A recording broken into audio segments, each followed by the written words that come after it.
Alright, okay. Hi everyone! Alright, let me make sure my mic actually... Okay, yeah, cool. Alright, yes. Hi everyone!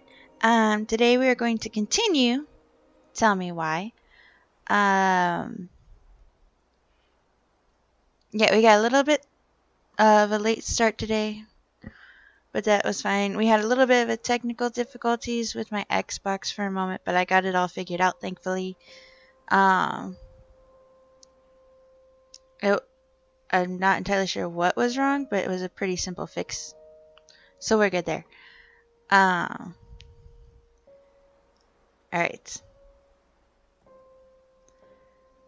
Sorry, I'm posting to Instagram because I literally hit, let's see, I literally hit start and I was like, oh wait, I didn't post that I was going live.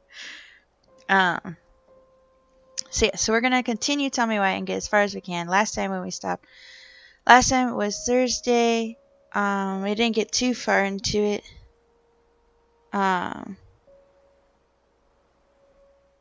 We got right before I believe we were going to break into the records room, if I remember correctly. At least that sounds about right.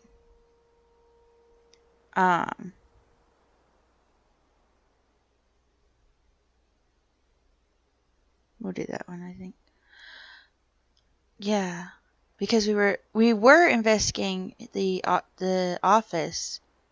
I think I investigated one thing and then we ended there. Because we found the paper that told us the sister. I'm trying to make sure. So the sister was going to go to some drama thing. I can't remember if it was dance. I think I want to say it was dance. She was going to go to a drama thing. I remember that, and he told the deputy dude. Sorry, the names are blanking on me right now. It starts with an E, I think. I'll remember. Like, we'll get Eddie. That's what it is. Eddie lied to the sister and said that she wasn't accepted, but she was actually accepted. So he's hiding something and like trying to keep her away from things, like almost an overprotective thing. So yeah, right, we found that and then we ended, but the goal is to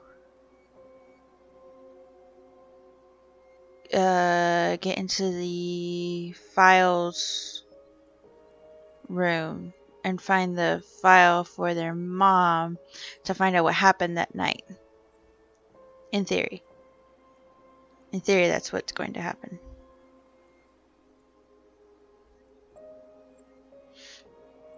Excuse me.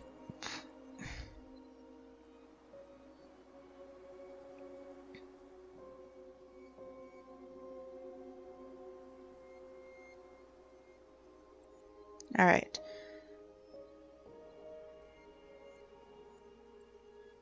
I'm just posting to Instagram saying I'm going live so everyone can show up if they want to. And then we'll be ready to start.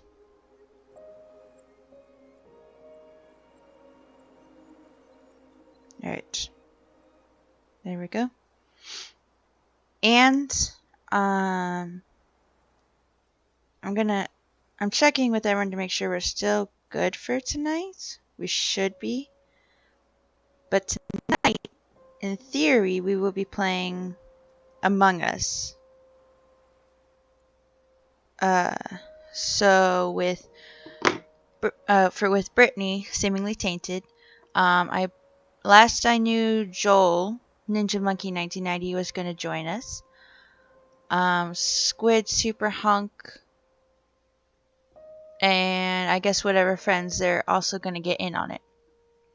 At least that's what I knew the plan was tonight we were going to do that. And I actually have Among Us on computer, but today I went ahead and bought it on Switch because they released it for Switch earlier this year, I believe. It should have been earlier this year. Or maybe it was last year. Either way. Um, they released it, and it is cross-platform.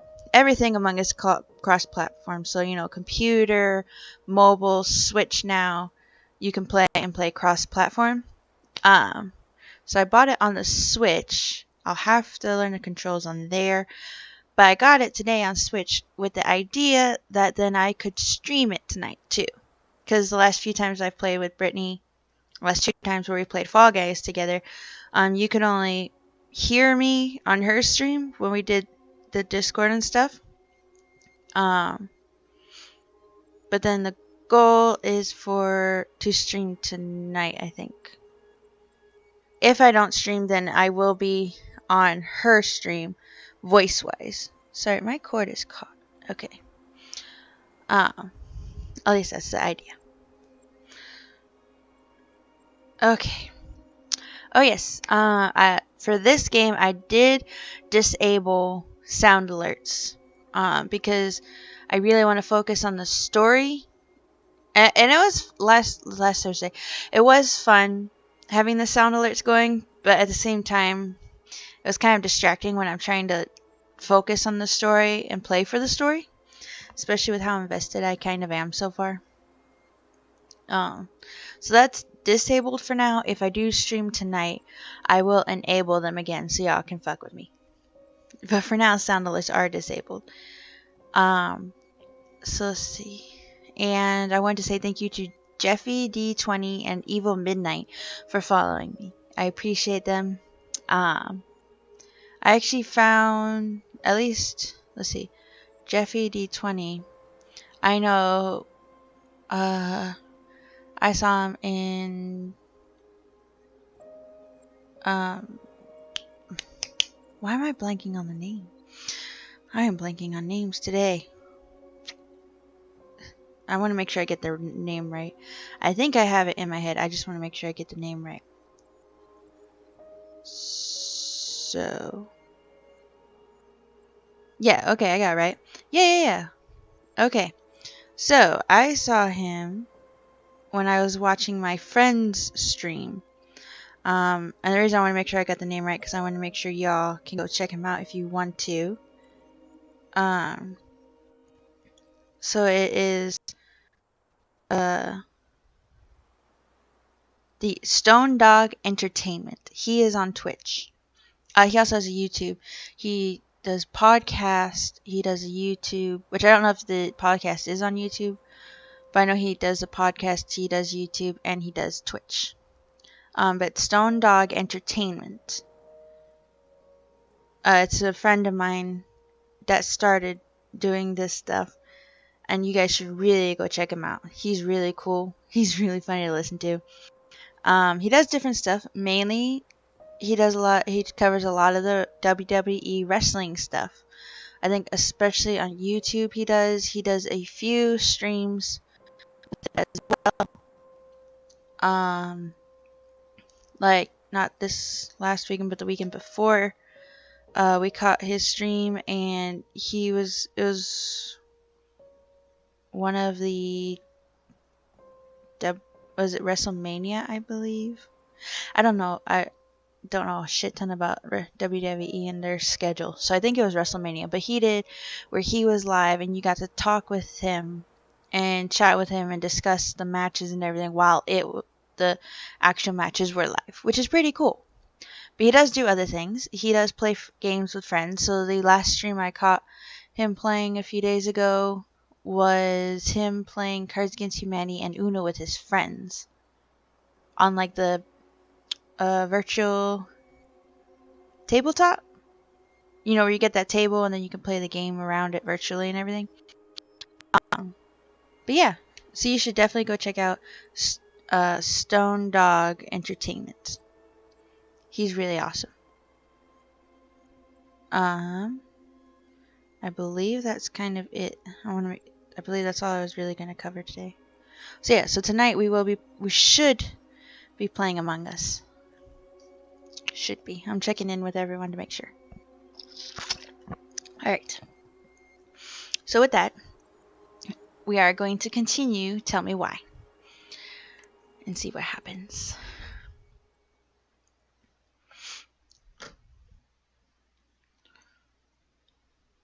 Okay.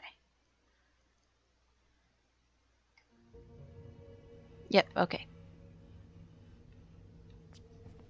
Okay, yeah, so they put us out here.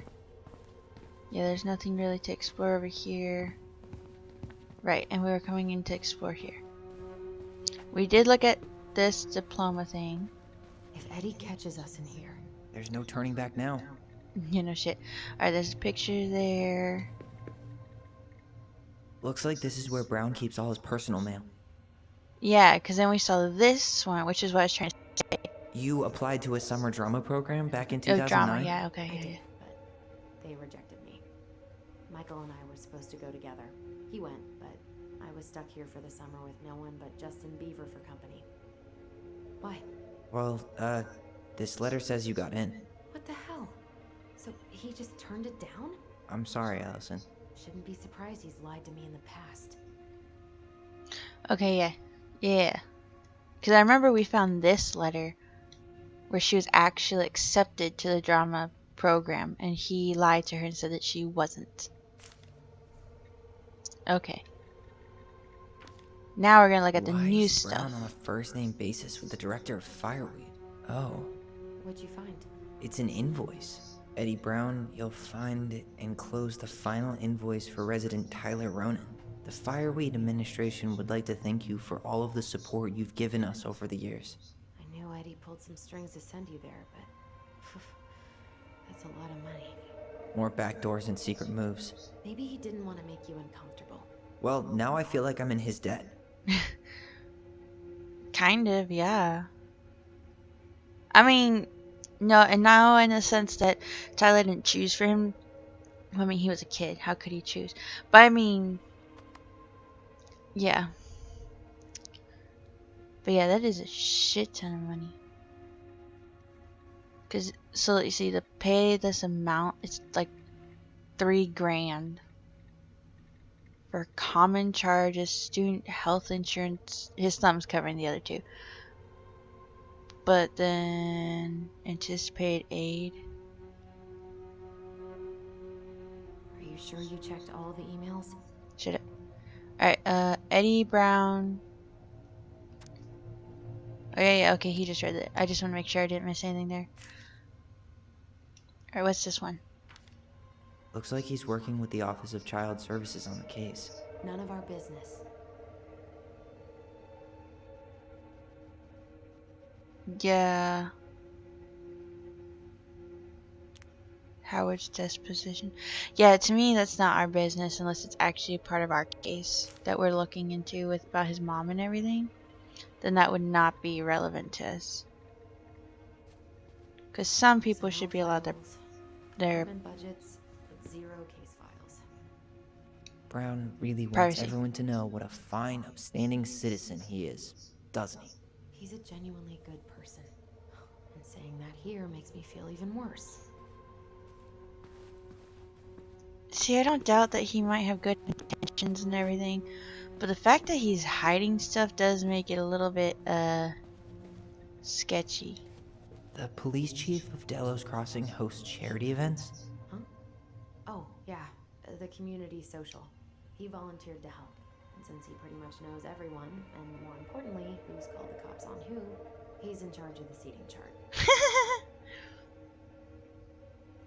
Okay, so we have the dinner. What's this one? Hey, Eddie, you'll find and close your invitation for the annual social. As usual, I've included a +1 on the chance that one day you'll use it. Cheers, Elliot.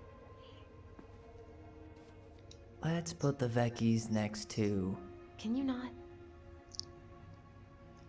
So there's a seating chart.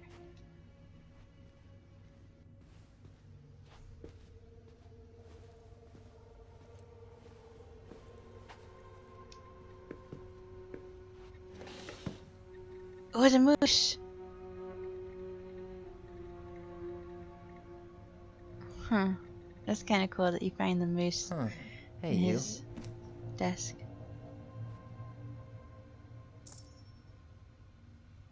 Though, we are destined to burn, we emerge as stardust. Is that? Oh no. Oh, yes. Burn it. Burn it with fire.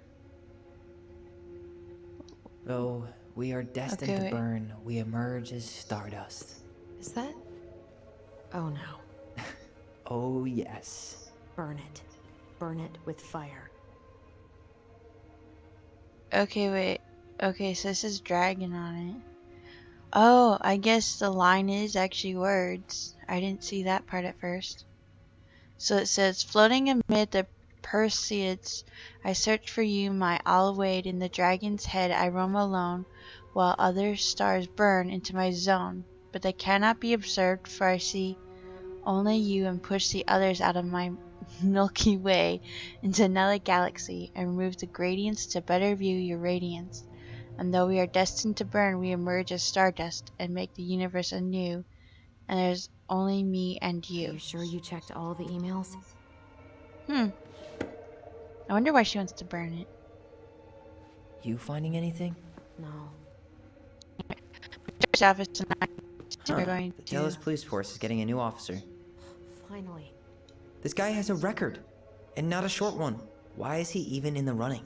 Shh. Eddie has a really hard time hiring people out here. I don't think he has a choice. There's always a choice. Wow. Okay. So, let's see.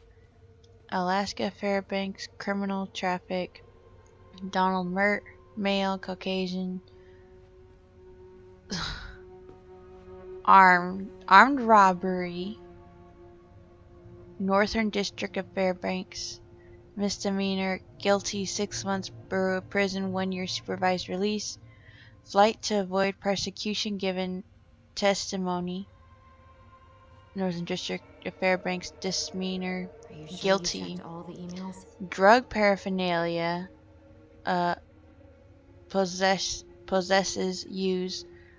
Northern District of Fairbanks, misdemeanor, plea guilty, restraint imposed. Dude, what? Okay, yeah. Resume, Donald M. Mert. He might work. What? Work history, U.S. Army military. Private first class E3. Responsibilities, Are you sure you checked accountable all the for emails? actions of team, assistant in training, subordinates, equipment maintenance, sandwich artist at Metro Sandwiches. Team responsibility, supervise construction of sandwiches, utilize cash register, engage in commercial transaction with customers, moral leader, education, North Pole High School, general education development diploma. Huh. Is that the same dude or is that someone different? No, Donald Mert. Okay. Okay, so the resume sounds good. The background, Are you sure not you so checked much. all the emails? See, Army of the United States General Discharge. This is to certify that under honorable conditions from the Armed Forces of the United States of America, this is to certify that Donald M. Merton, Private First Class Regular Army, was discharged from the Army of the United States on the 26th of April 2012 under honorable conditions. Okay, 2012? Yeah? Huh.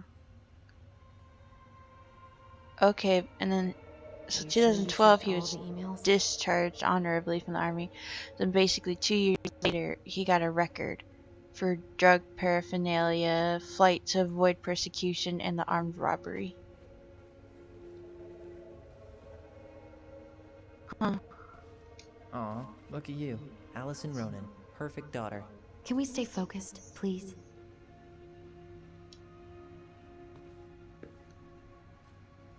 Alright, we've looked at everything here, so now we're gonna look at the laptop. So see, D. Wilson, Nacho Mama. Nacho Mama. Oh my god.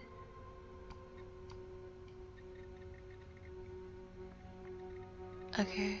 Oh, scroll. Okay, yeah. So see, not your mama man who pissed in her cereal this morning.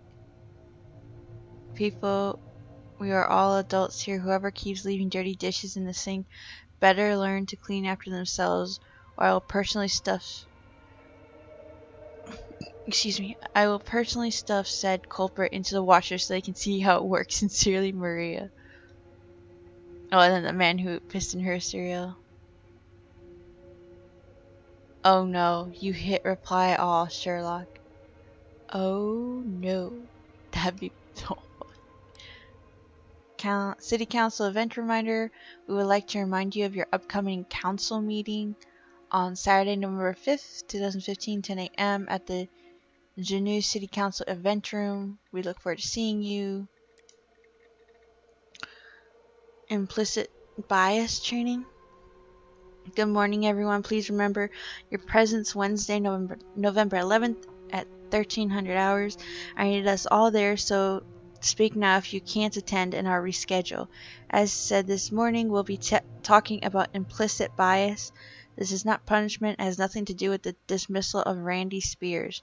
We all can benefit from this discussion no matter who we are. I've attached some reading material we'll be discussing and am available if there are any questions.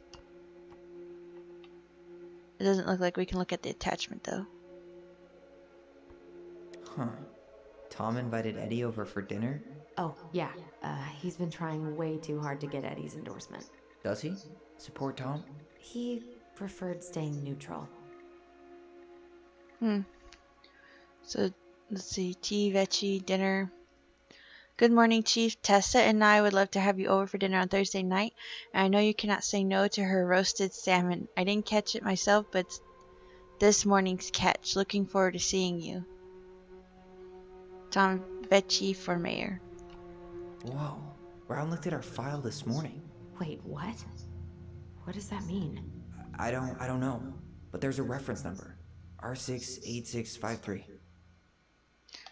Alright, let's see. Hi, Chief. Regarding your request this morning about the Ronan case, R68653, it hasn't been digitalized yet, so you can find the paper originals in the archives for other reference about the case. Transcripts of phone calls have been taken out, but you can find the digitalized calls through the appendix. Let me know if you need anything else. Thomas Arbor, Delos Crossing Police Department. Okay, this is like becoming very interesting. I mean, Eddie, I don't know what to think so far because the fact that, I mean, he wasn't saying we couldn't view it, right? If I remember correctly.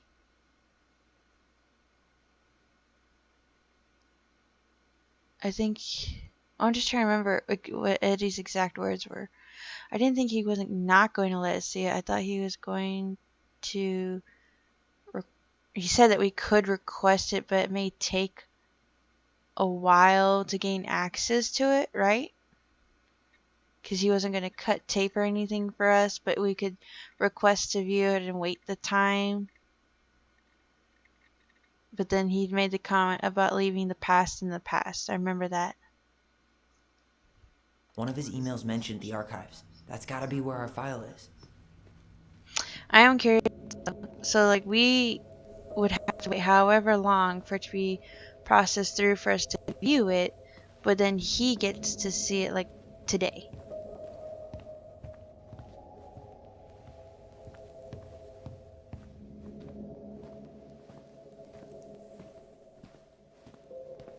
Alright. I know it's right there. I'm just looking. So there's restroom and then private. Okay. Please tell me you know what the code is. To the highly confidential police archive? Then, how am I supposed to open the door? I spent hours playing next to this room. I'd see people go inside all the time. The keypad does this little tune. Dum-da-dee-doo. Seriously? Go on, try. Dum daddy do.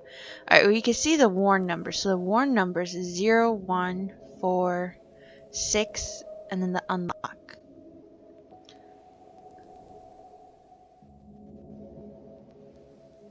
So it's, let's see, dum da dee do.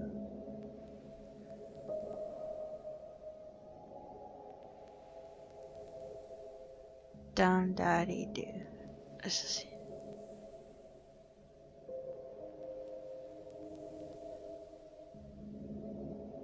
I So guess she we said, should look up that reference in the archives. yeah. So dum da dee do. Okay, so I would think it would be one of the high ones first. So it's dum da dee do.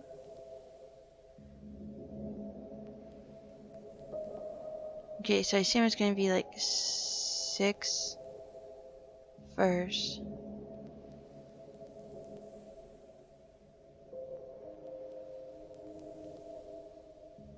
Assume it's going to be like 6014, or I feel like 6 is at least there, so it's 6, a lower number at least.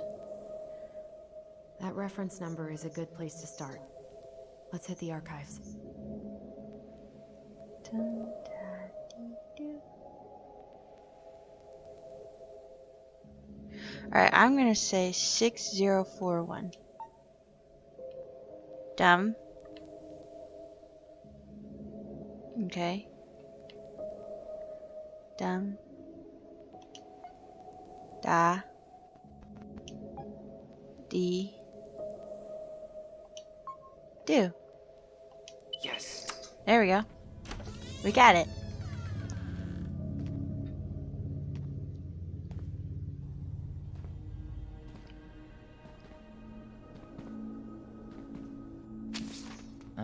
Looks like they're finally going digital. Oh, that's right. I remember Eddie complaining about this. They're gonna have to resort everything. Great. They've digitized their closed files, but only the ones before 1990. Meaning our file is still somewhere in those boxes. Conveniently. Perfect. A room of scattered case files and a half-done sorting system. Yep. This is gonna be so fun for you. I'm gonna go keep a lookout. What? Why do I have to be the one stuck with box duty? Because she's more if likely. anyone sees me, I'll have a better excuse for being Yeah. there. Reach out if you need anything. I'll say she has a better excuse and reason. R68653. Look it up. Look it up, she says. Okay. Okay, okay, okay. So it's going digital. Nope. Not this one either. Where's the damn box? Well,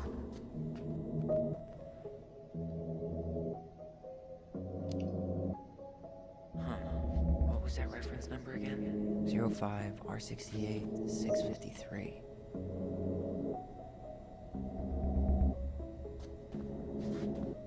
No.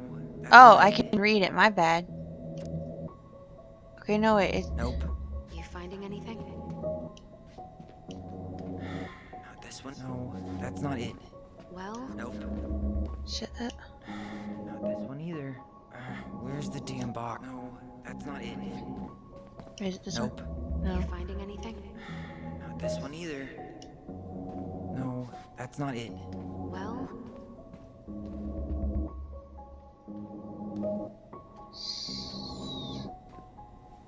Nope. Not this. No, that's not it. Okay. Nope. you Oh, finding anything? my bad. I didn't see them over here. Here we go. I didn't see these boxes. My bad. Okay. Let's see what we find. Looks like a step-by-step record of the investigation. Chronological record. Investigation. Case number 68653. 2235 notified by my partner officer Christian Holt of accident at 12 Cannery Road, Delos Crossing. White female identified as Mary Ann Ronan. Date of birth 07/08/1964. Falling over deck into lake. Audio recorded tape 36359 and 36360 Brown. Of Brown Holt and I arrived at the scene, briefed by Patrol Officer J. Chan of incident. Brown located witnesses, minor's name redacted Ronan and minor's name redacted Ronan. Children of Marianne Ronan. Couldn't get a statement from them as they were under dire stress and shock. The children were taken under care of Patrol Officer J. Chan. Brown. Oh, just Brown, okay. Coroner investigator T. Dickens arrived at scene, rolled prints of victim. Crime lab tech O. Tully as seen, completed photographs of scene, and recovered an unlicensed Rassler 3121 shotgun. Bullets recovered from location barn. Okay. Well, So far, I'm not seeing anything we didn't know already. It does reference some other files and audio recordings, though. you might be able to look those up on the computer. Even if our file hasn't been digitized yet, they may already have it in the appendix. Coroner took possession of body, cleared scene, interviewed children at station, stated that after Ronan's hair was cut short by sister Ronan, Marianne Ronan threatened Ronan with a gun. When Ronan fled from her, she pursued the child to the docks. Ronan stabbed Marianne Ronan, who was still threatening the child, before falling over into the water. Witnesses state that they called 911 shortly after. Brown canvas crime scene did not recover a pair of scissors claimed by Ronan. Did not recover a pair of scissors. Presented this case to DAB Cruz. Charged Ronan with homicide. They charged a child with homicide?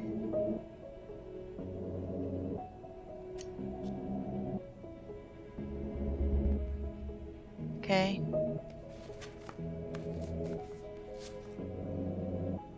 Okay, are we not looking at the rest of this? Okay, we're not looking at the rest of this box then. I wasn't sure if there'd be anything else. Okay. Alright, I'm in. You can search by keywords. What should I look for? I don't know. Marianne Ronan? March 1st, 2005? Marianne Ronan.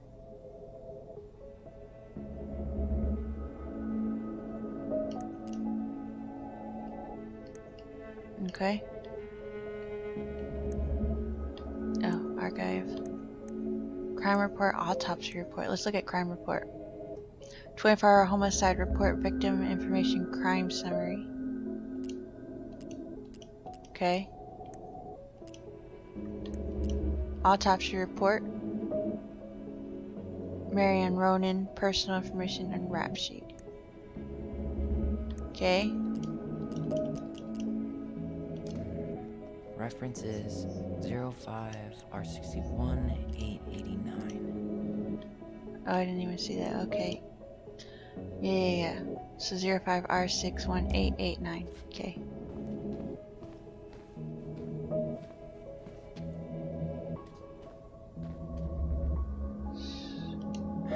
Not this one either. Okay. 05. So 05.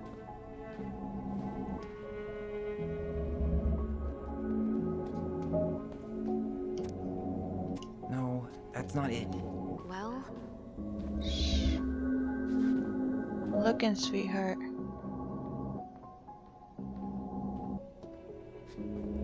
Or is it this one? Nope. Nope. Okay.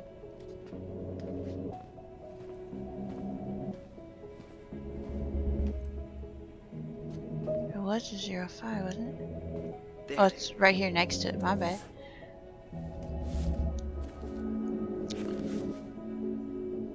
Okay, let's see.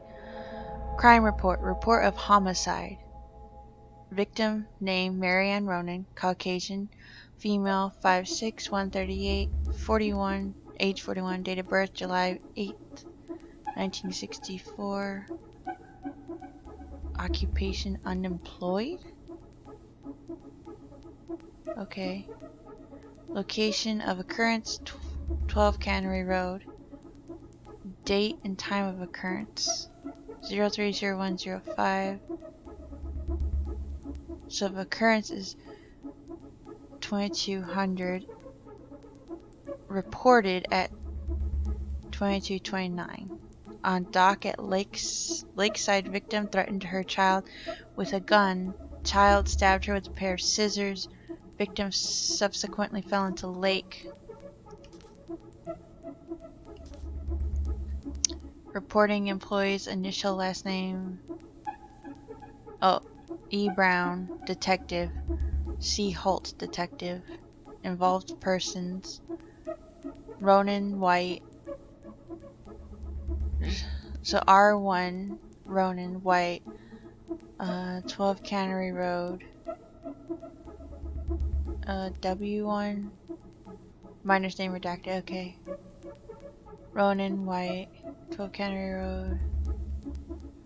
One item, one quantity, one article, shotgun. Serial number 3594355. Registered owner Samuel A. Kansky. Brand Rassler 3121. Model 9 millimeter. Disc Darkwood.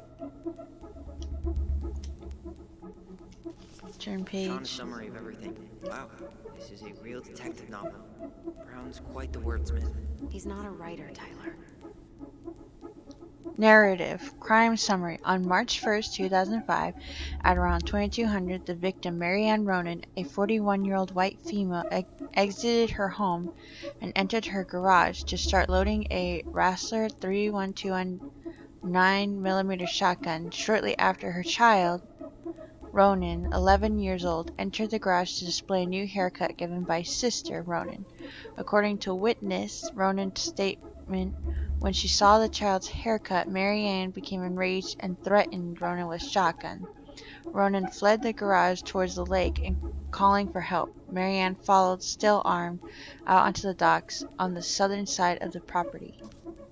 Hearing the noise, witness Ronan also came out of the house toward the dock where she observed Ronan under threat from Marianne defend themselves by stabbing mother with a pair of scissors. At that time, both witnesses state Marianne Ronan lost consciousness and fell into the lake.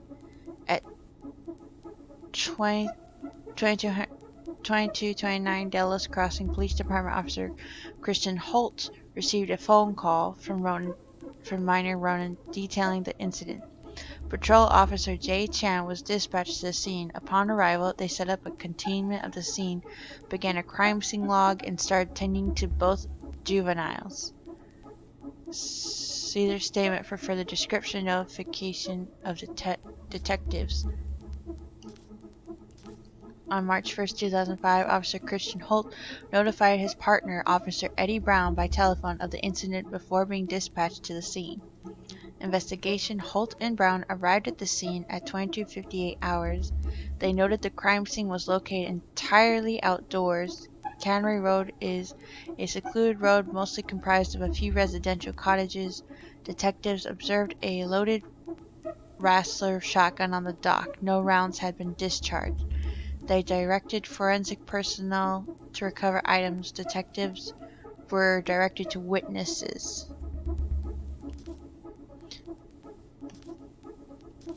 Witness Ronan stated that she heard screaming while she was upstairs in her bedroom. She ran down the stairs and looked over the kitchen window and saw her sibling and their mother, Marianne, on the docks. Marianne was threatening her child with her gun. Tried to run away, but Marianne threatened that she was going to shoot. According to both witnesses, she stated, "I'm going to kill you." Ronan then stabbed Marianne Ronan with a pair of scissors, trying to escape. Marianne Ronan then fell into the water unconscious. Evidence. Rassler 3121 9mm. Referred to forensic report for further details.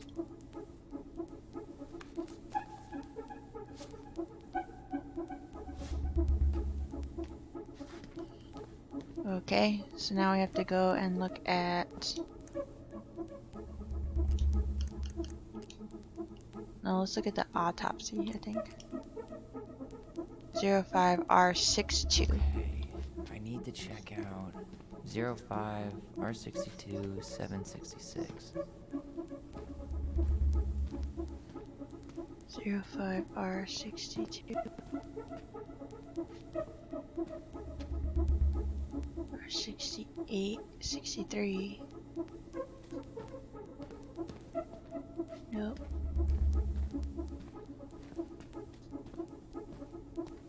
No. Can't be that one. No. No. Okay, am I missing it? Oh, here it is. It's already opened. On here, on the table. I have her autopsy report. Okay. She... God, What is it? she drowned. The stab wound was non-fatal. What? Oh shit. Medical autopsy report. Autopsy class A. Dr. Gray. 42. Female. DOA. Post-drowning. 1 stab wound. L. loin. 2 degrees assault. C. Scissors by daughter. Nil known. PMH. OE. Bloody froth seen in mouth and nose. Cerebral edema. Waterlogged lungs. See pulmonary edema and emphysema aquosum. Distended stomach to fluid content. Clean stab wound. Left loin above PSIS. Appears ante-mortem on CT. Fluid in paranasal sinuses, trachea, bilateral pleural effusions, blood work, evidence of freshwater inhalation, diffuse amylosis, low Na+, high Ka+, other conditions contributing but not related to the immediate cause of death, homicide. If other than natural causes, how did injury occur?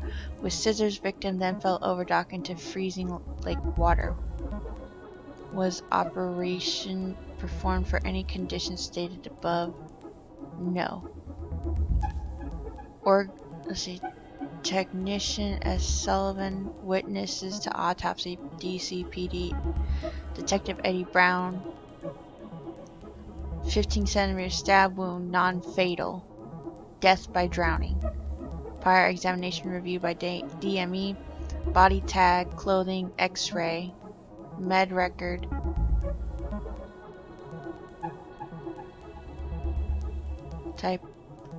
typing blood taken by SS, source R, back toxicology, specimens collected by MG plus SS, heart, blood, femoral blood, urine, storage jars, regular number 1, toxicological analysis ordered, screen and alcohol, analysis positive.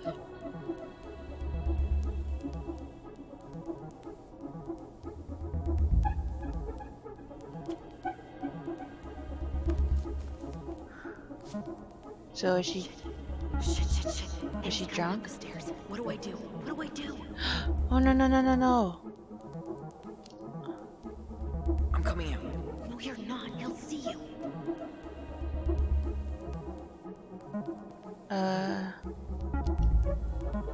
Tell him you need to talk in his office.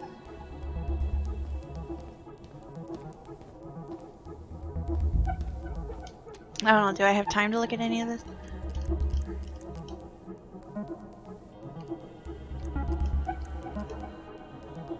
Court order.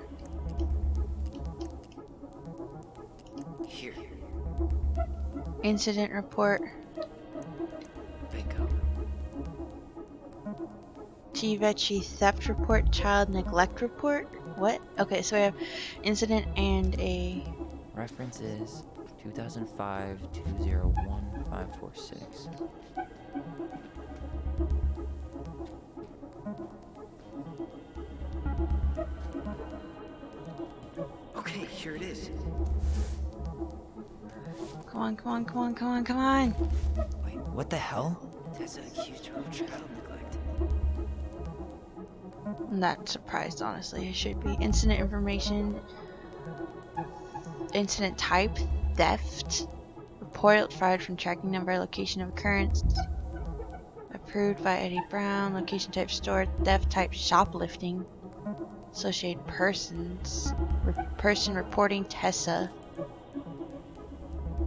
Person reported Marianne. Date of action 01/31/05. Date written 02/01/05. Eddie Brown officer narrative on 01/31/05 at approximately 10:45 hours.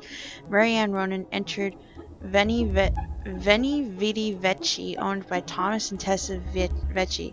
Mrs. Vecchi stated that she observed Ronan browse the aisles for approximately 10 minutes while chatting distractedly with her. Ms. Vecchi stated that she was behind the cash register and did not have a direct eye contact on Ronan at all times.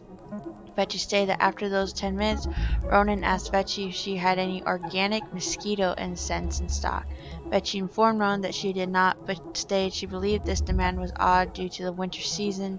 Ronan then left without purchasing anything else. Vecchi stated that after approximately 5 minutes, she walked back through the aisle where Ronan had been and discovered a missing box of detergent.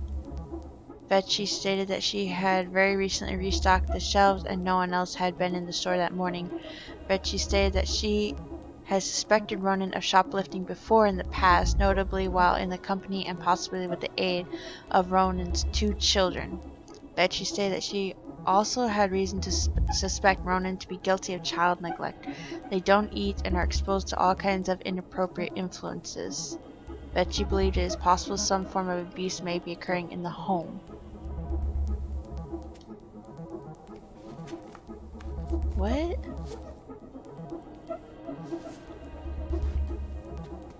That can't be right.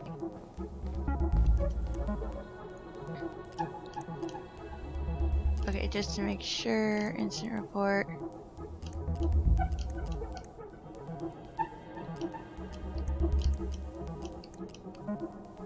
We have an incident report. J. Miller, verbal and physical threat. Okay, I need to check out 2005-210-195. 05 2 what a what? A 2 what a what? I think it's this one. Here we go. Hi! Hey Joe, how are you, sweetie? Hey slacker, I'm here. Okay. Let's see. Verbal and physical threat. Date and time. 01/18/05. Joshua Gregg's personal home. Associated persons. Person reporting Johanna Miller. Person reported Marianne Ronan. Joshua Gregg's officer. Gigi's for fun came to say hi and bye. Oh, hi Gigi's for fun. And I hope you have a good night, sweetie. Can't go to sleep without saying hi. You're good. I hope you sleep well. I'm pretty gored. I was chilling with Jason and Gigi's watching him play Andromeda. That's awesome. That's really cool that you went to go watch Jason though. I knew he was playing Mass Effect. I couldn't remember what one. Supreme Joel here again. Well, it's cool you hung out with Jason though. The one nobody liked. I am curious why no one has liked it.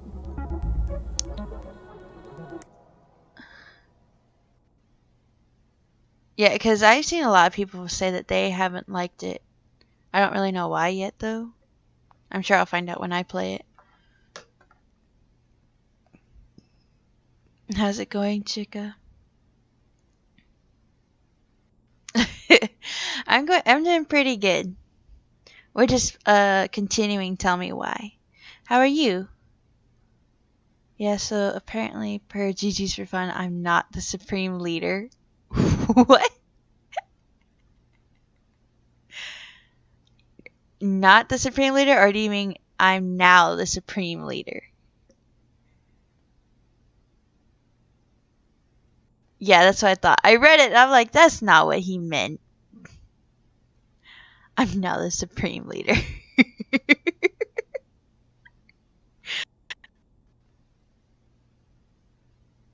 Oi. You too. Well, it's cool that you're here, Joel.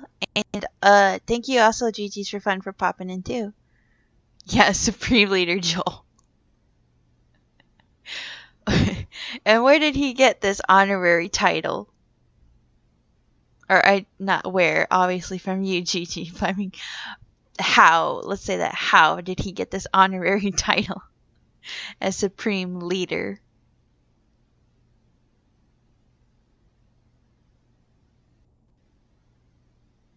Well, at first he was bitch. That he was the father.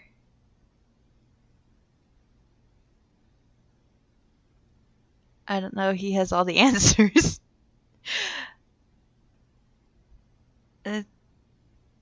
Till the end, he's all sin and stuff.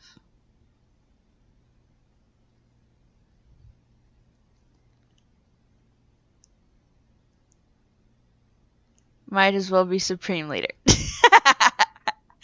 I mean, he does hold many titles.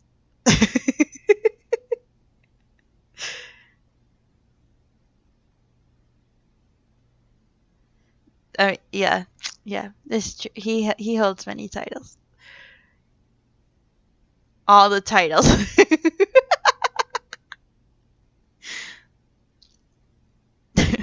Well, so let's see. You're bitch, father, and supreme leader.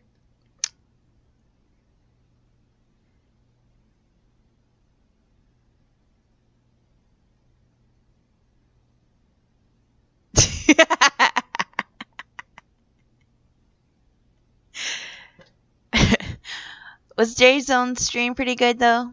I hope his stream went well.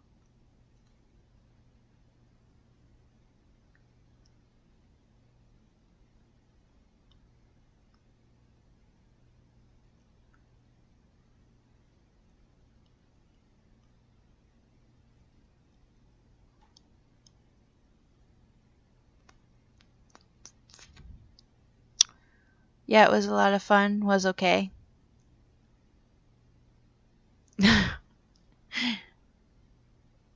Just okay? I mean, obviously Joel enjoyed it. You can watch sometime. It has no spoilers. Does it really have no spoilers?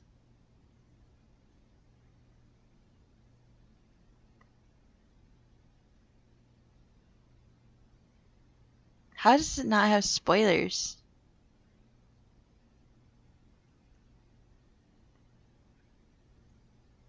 Oh, I see. Meaning spoilers for 1, 2, and 3. Okay, now I see what you mean. Okay. I was wondering. Yep, separate game. Oh. So is it not connected to the others then? And if it's not connected, then what's the point?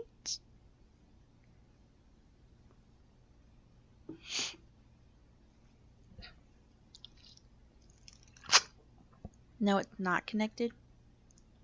Then why was it made if it's not connected? Well, ish. Well, they're on Andromeda. Different galaxy. Oh, okay. So is it supposed to be like a finding home? New home? Huh.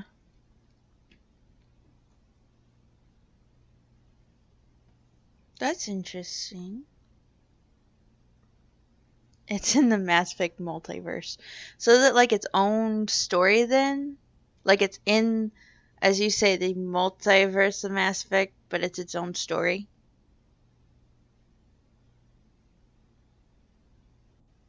Yeah, what Supreme Leader said.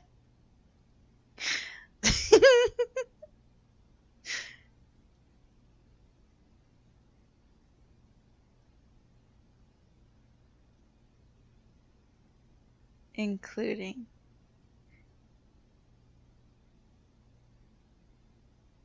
Huh.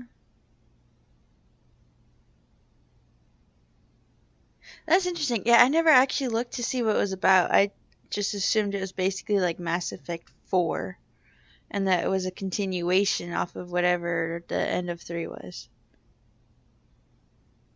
I didn't know that was kind of its separate thing.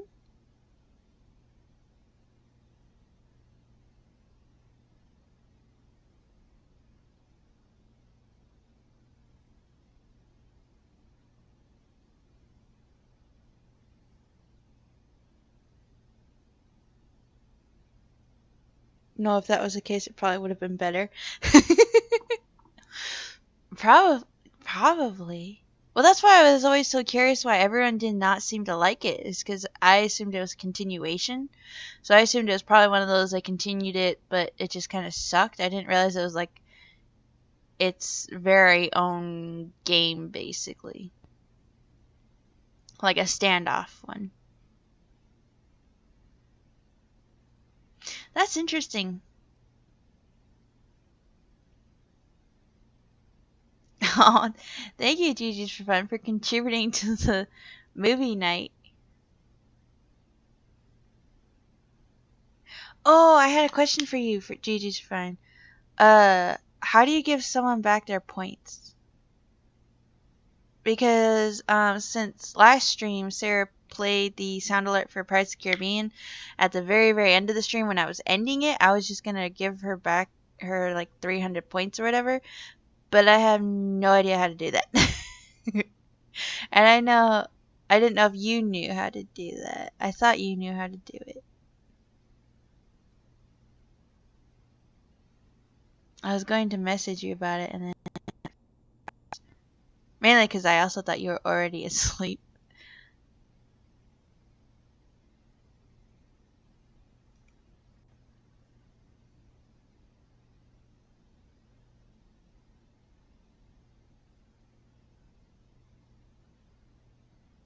I didn't know if she basically had to be in the chat and then I have to do something there or what.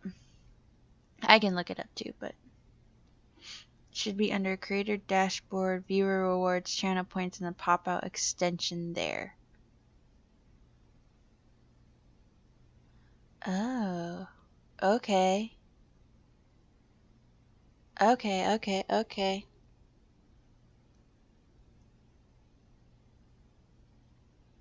Oh, okay. Let's see.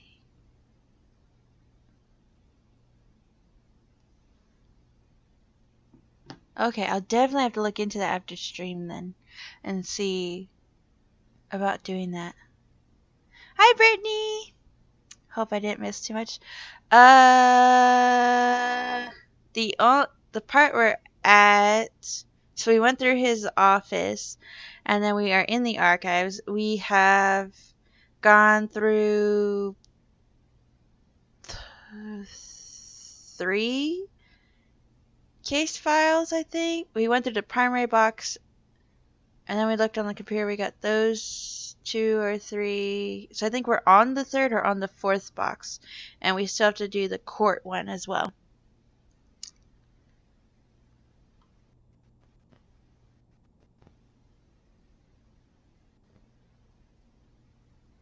Luckily, I know the storyline, so I'm sure I will catch up quickly.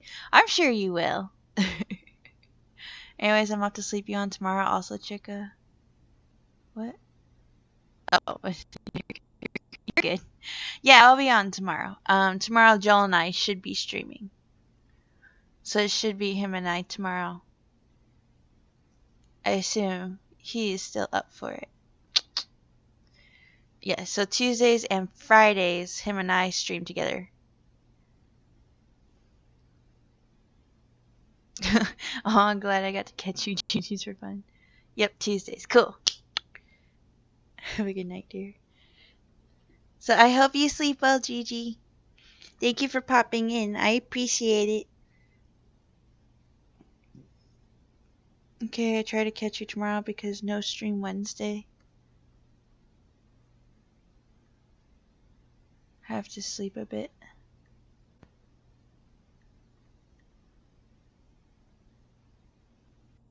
You're good. So wait, are you... Okay, I try to catch you tomorrow because no stream Wednesday. Okay. Yeah, well thank you for popping in, sweetheart. I'll definitely catch your stream when you stream, sweetie. Bye, chicka chicka.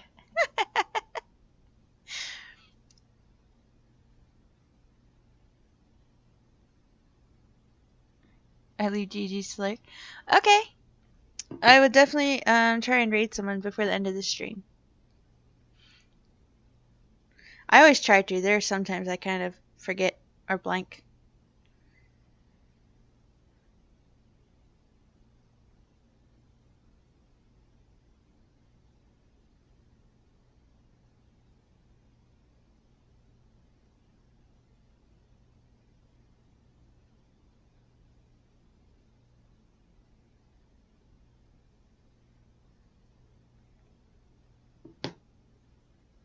I need to get better at that too. Yeah, I didn't do it. I always wanted to do it. It wasn't until I think Gigi's for... Was it Gigi or someone told me? I know Mikazi was in the chat when I was trying to figure it out. I even looked it up on Google of how I could do it on OBS in the chat. So, bye guys, love y'all. Yes, that includes you, Joel. I hope you sleep well, GG's. I'll see you later, sweetie. I always remember right after I ended. I have the same thing. When I figured out how to raid through the chat, because obviously on the computer I can't pull up the dashboard and everything, and on the phone and everything it won't allow me to pull up that stuff. So I can't pull up the browser while I'm streaming because it lags it severely.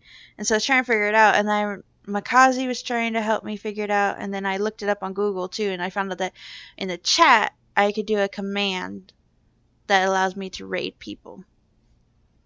And I was good about, after I learned that, I was good about it doing it almost every stream. And now it's like kind of hit or miss. I always try to raid someone, and then there are times where I'll forget.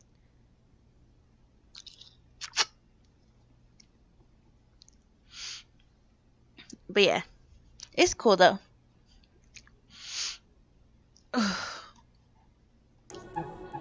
Alright, let's see. Oh, narrative. Let's see. On 01/18/2005, at approximately 15:25 hours, Mary Ann Ronan arrived at Johanna Miller's home to cut her hair. The two women had settled on a date and time earlier that week. The appointment was arranged for 1500 hours, and Miller states that that is the only thing they had agreed on that day and had not agreed on any sort of payment. According to Miller's statement, Ronan arrived at Miller's home approximately 25 minutes late and looked real tired and anxious, like she was maybe on something. Shortly after arrival, Ronan began to cut Miller's hair in her kitchen. After the haircut, Ronan asked to be paid $20 in cash for her work. Miller then stated that she only had a $10 and a $15 bill and asked Ronan if it was sufficient payment. Miller stated that Ronan then exploded into a fit of rage and assaulted me with insults. Miller declined to specify the insults as they were too monstrous for decent conversation. When Miller requested that Ronan remove herself from Miller's home, the situation escalated, and Ronan made physical threats to Miller, telling her that if she did not pay her for her work, she would take her payment from Miller by taking something from her home. Miller reported no items missing. Miller stated that she then threw Ronan out of her home, locked the doors, and proceeded to call the police. When patrol came out, they noticed Miller's picket fence had been vandalized, apparently having been driven through with a vehicle. Miller stated that before Ronan had been into her home, the fence had been intact and simply lovely. What? Luckily, I stream pretty late, so I usually don't have many people streaming after me anyways. That's true. Yeah, you have people around that time frame or whatever, then yeah, everything kind of slows down stream wise, so there's not a lot of people to raid.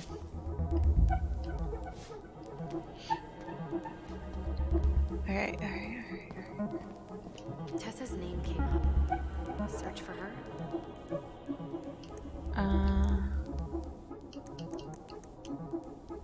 Tessa. Hospital discharge. Okay, there's so many things popping up. Okay, wait. So for Tessa, we have a hospital discharge. We also have to look at the court order. I would like to look at the court order, and then I will look at the other one. Ronan's sentence court order. Yeah, that's what I'm gonna look at. Reference is 05 R63 325. Yeah, it's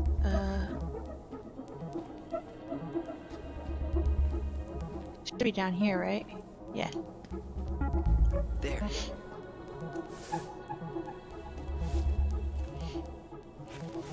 Well, that's a picture I definitely don't want to keep.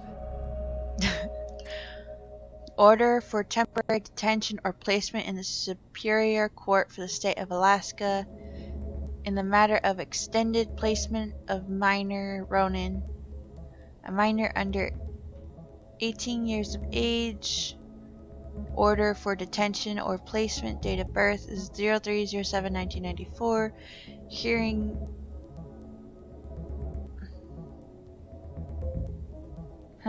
Hearing held on 03/16/05, having found probable cause to support the pending petition, or the minor having been determined delinquent or in violation of probation conduct agreement.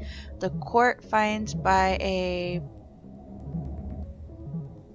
preponderance of the evidence that detention or placement outside the home of a parent or guardian is necessary to protect the minor or others. It is ordered that the minor is committed to custody of the Division of Juvenile Justice for detention in a locked or secure facility such as Fireweed Residential Center for Troubled Youth. DJJ, the Division of Juvenile Justice, has discretion to release the minor without further court order. Other orders the above is supported by the oral findings entered on record and contained in the clerk notes, or as otherwise noted below. Order for detention or placement recommended on effective date 03/18/05. Superior Court Master A. Benjamin, Superior Court Judge Erica Wright. I certify that on a copy of this order was sent to the minor attorney, parent, guardian. Placement or detention facility, DA Gal, Clerk Curtis Davis. Okay. Okay, so that didn't provide as much information as I was thinking it was Tessa's going name to. came up. Search for her? Yeah. Alright, so then we have a hospital discharge. Okay, I need to check out 05 R68 MISC. 05 R68.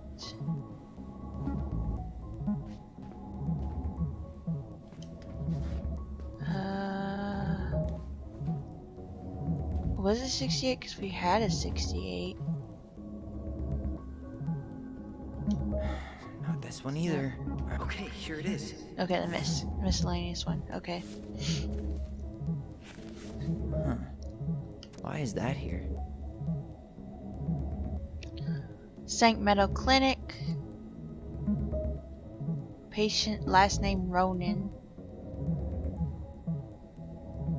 Date of birth 03/07/1993. Diagnosis concussion. Description of symptoms: pressure in the head, headache, loss of consciousness, nausea, dazed, hospital use. I, patient name or legal guardian. I, Tessa Vecchi, hereby release St. Meadow Clinic from liability following the patient as per terms of this release agreement. I read and understood the release.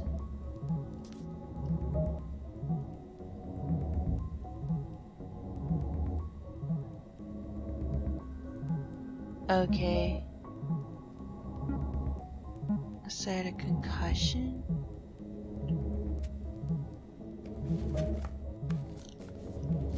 From what though? That doesn't say jack shit.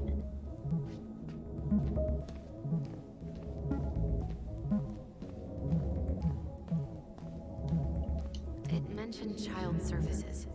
Search for that? Child services. Got something. We got audio recording. Okay. This is Officer Eddie Brown. Hello, Officer Brown. This is Simone Prue from the Office of Child Services. Hello, Mrs. Prue. I'm calling about the Ronan family. I just wanted to let you know that we will be moving forward with the case.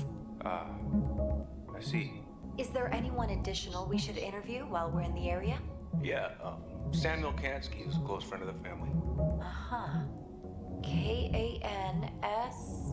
K-Y. Great. Your caseworker, Sandy Black, will be arriving on March 5th. She'll drop by the station first thing in the morning. Mrs. Prue, how worried should we be? I really can't say until I have a full picture of the situation. Of course. Well, have a good afternoon, Mrs. Prue. You too, sir. I just listened to Brown chatting with OCS. He really did it. He reported her. What if he was just a go-between? He might not have had a choice. We need to keep digging. I said that didn't sound like he was reporting her. It sounded like he was the go-between. Oops. Did not mean to. Well, you know, whatever.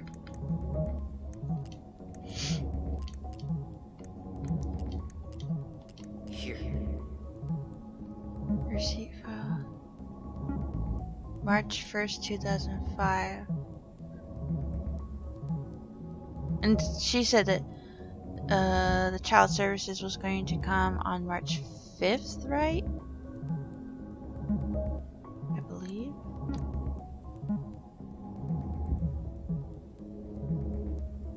I was gonna ask what you're playing on, but now I see Xbox. Yeah, I'm playing on Xbox. That was part of the delay to the stream. Well, part of it was because Jeremiah and I ordered food and watched some anime together. But also, I had a little bit of technical difficulties with my Xbox and the TV that I had to figure out, and then I figured it out.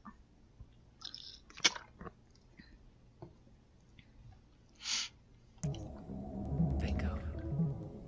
Fax receipt? Okay. Why are we looking up a fax Reference receipt? is 0501COMEBR. That's over here too, I believe. I believe it's this one right here. Right, it's one of the ones over here, I thought. This one, right? Here we go.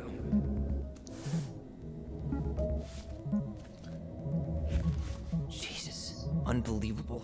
Allie, Tessa called fucking social services on us. And Eddie went along with it. What? Where are you? What's going on?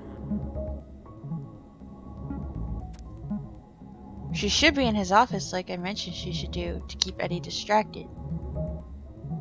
Office of Child Services. Display name Edward Brown. Subject Ronan family deposition.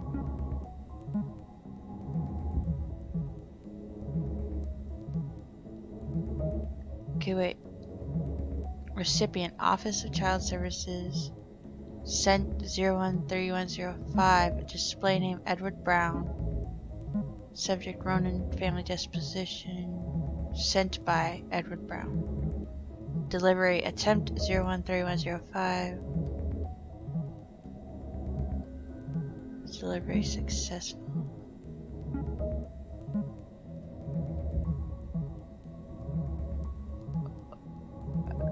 Okay. What? I Need to get moving. Yeah, we do. Before he comes in the. I'm sorry, Tyler. I couldn't stop him. He's Oh coming your way. shit! Get out. Uncle, we didn't mean to. I'm not gonna repeat myself. You're a goddamn hypocrite. I said move it. Hey! Get off me! Rather spend the night here? Come on! I said don't fucking touch me! Go on! And consider yourselves lucky you're family.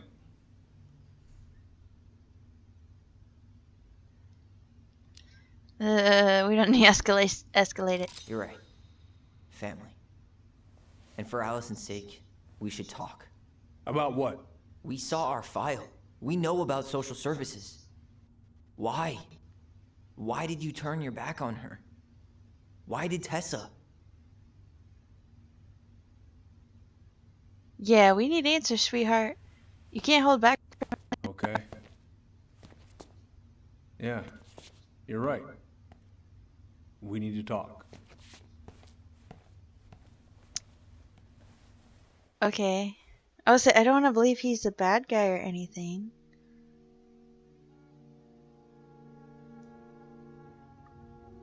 The winter before your mother's death was hard.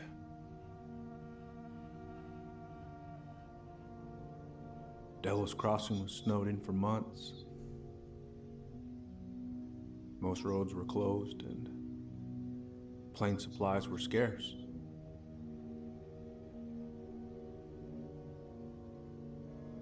Everyone was struggling. Especially Marianne. Yeah.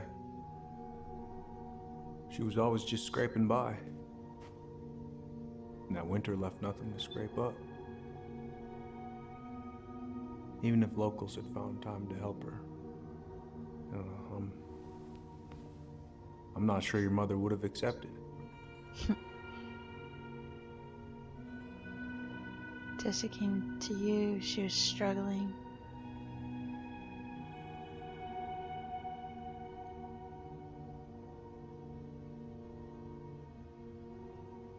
Yeah.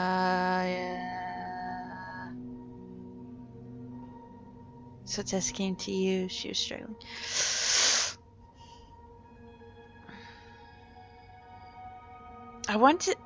I don't know, because the struggling one sounds like a good response, but I kind of worry. But exclamation point, that means they're just gonna yell at him. I don't want to yell at him, but then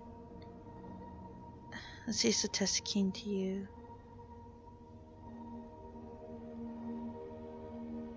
Well, and because I feel like if I hit X, they're gonna, at least Tyler will just be accusing him, like, oh, she was struggling and everything. Like Eddie is saying, I'm not sure your mother would have accepted. I feel like Tyler is gonna do the whole, oh, she was struggling, you should have done this, you should have done that, or whatever.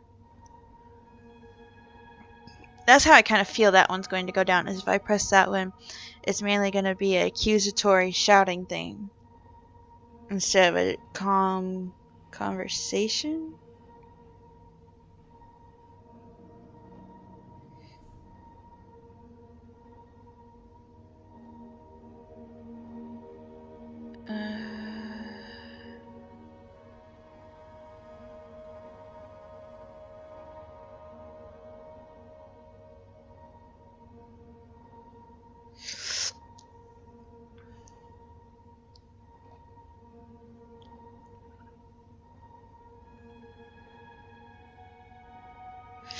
Okay.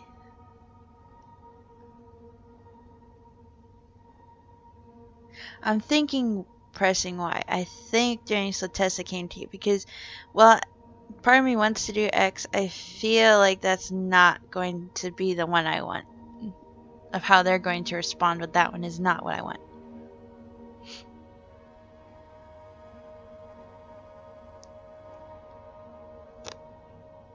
Because I don't know if how do I say?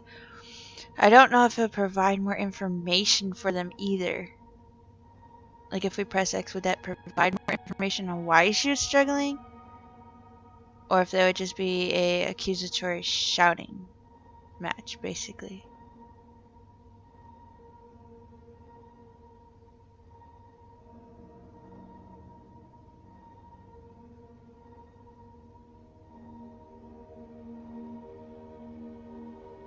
I don't know. I keep wanting to press X, but I'm really, really worried of how that one's going to go.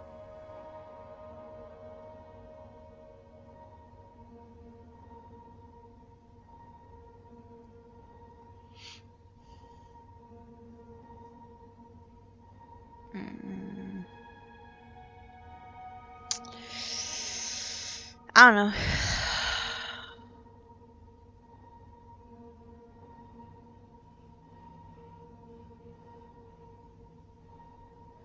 I don't know.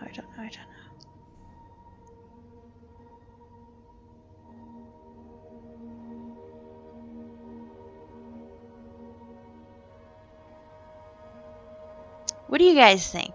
What are your thoughts? How about that? What do you guys think?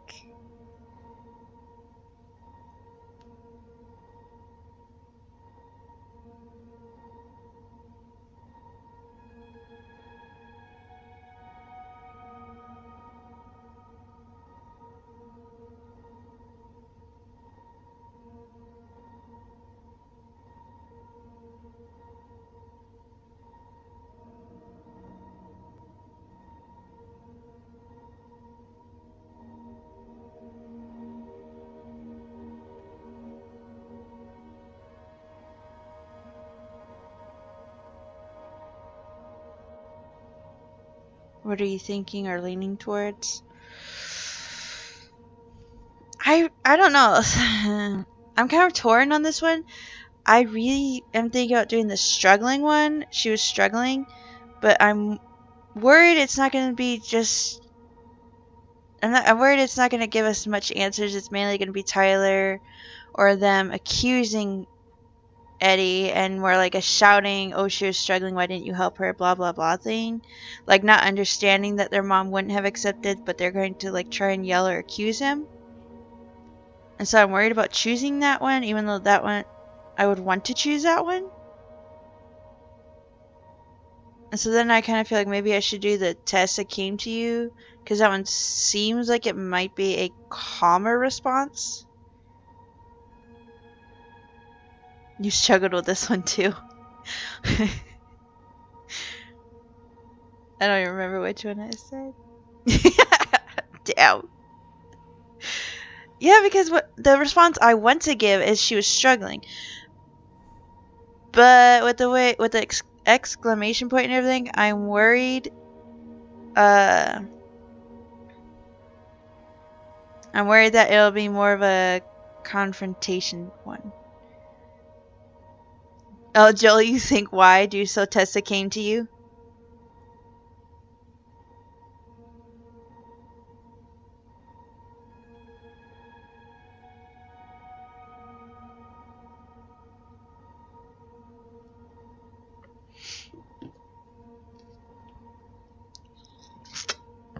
Excuse me.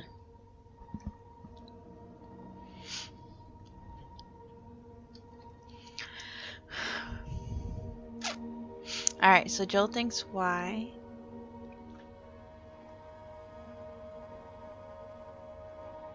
I think they're both a good response.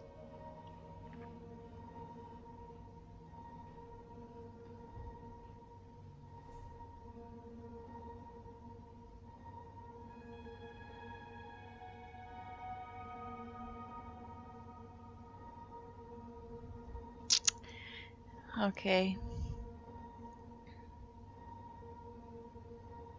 Alright, we'll do why. And because that one kind of feels like the safe one for now. We can always play this game again and choose X and C, but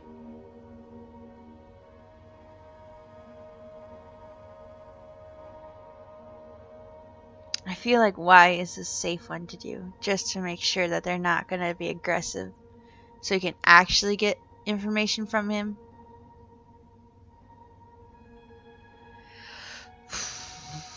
Yeah, we'll do Y. We'll do Y. You're saying Tessa reported her mother because she was having supply issues? Tessa came to me because she was honestly concerned. Right. I was legally required to report Tessa's complaint, even if I didn't agree. Yeah, because she's a cop. Tessa stabbed her in the back, so you called child services.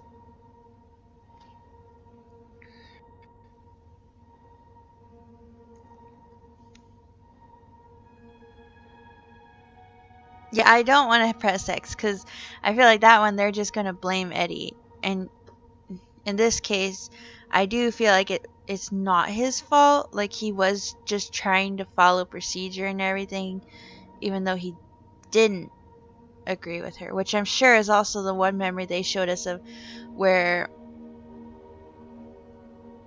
Eddie came to talk to Marianne the day, I assume, at least I assume that's what the memory is the day of,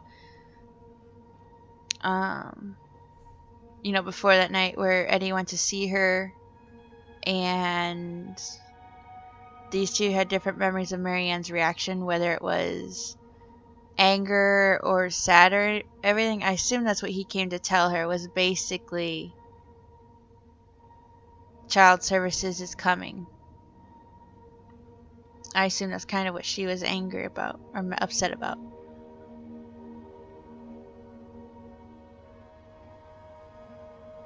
I'm gonna say why Tessa stabbed her in the back. That I don't want snake to blame Eddie. pretending to care? To be her friend? Just to stab her in the back when she was down? Tessa helped out your family for years. I'm convinced her concern was real. Of course you would. We saw those townie complaints against Marianne, Tyler. It wasn't just Tessa's word. Is that why you came over that day, before she died? You felt shitty, didn't you? That's why you broke procedure? I had to warn her that it was happening and that it wasn't looking good. An assessment worker had been assigned and started doing background checks. What else was I supposed to do? I thought always telling each other the truth was our #1 rule. Still is, little moose. And yet you still lied. About a lot of things, I not didn't just want you that. two putting yourselves through unnecessary hurt. But you're adults and that was your choice to make. I'm truly sorry. Thank you, Uncle.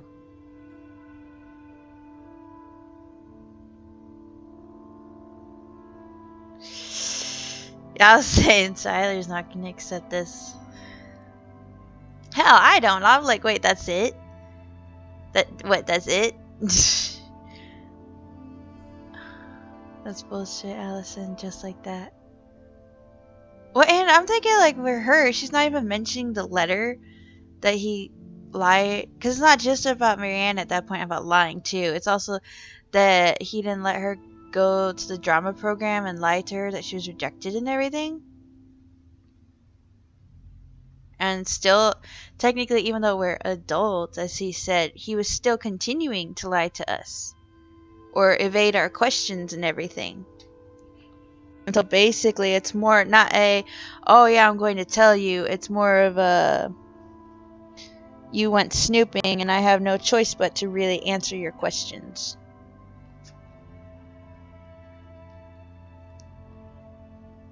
Alright, we'll do that. Just like that. Just like that, huh? Must be nice to have a daughter who lets you off the hook that easy. Eddie, you keep trying to point your finger at Tessa, but you have to take responsibility for your part in our mother's death. I've asked myself over and over for the past 10 years what I could have done different. I know I made a big mistake with you two here. And you've got every right to be angry. Being a father? Well, it's a pretty tough job. I've tried my best. And I'd like to try my best with you too, Tyler, if you want it.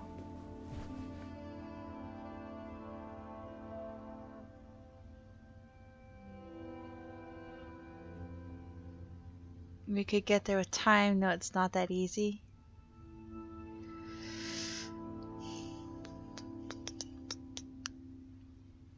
I know. No, see, I know Tyler would want to say it's not that easy in a way. Just with how he's kind of acting with Eddie and everything, but at the same time, I feel like they could get there after he kind of gets past his anger with Eddie in the past.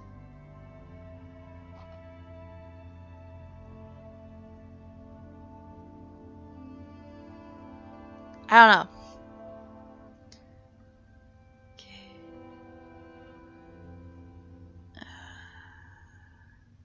We could get there with time. No, it's not that easy.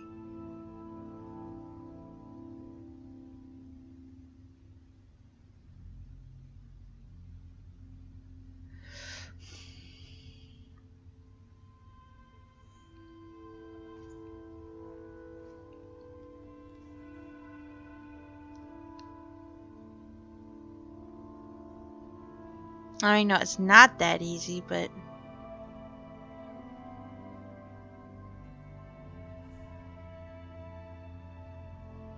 I think why. I think why. We could get there with time. That's honestly what I think. I'm open to getting there. But it's gonna take some time before we're a big, happy family. I respect that. It's hard work rebuilding trust. But you've got a place here whenever you need it.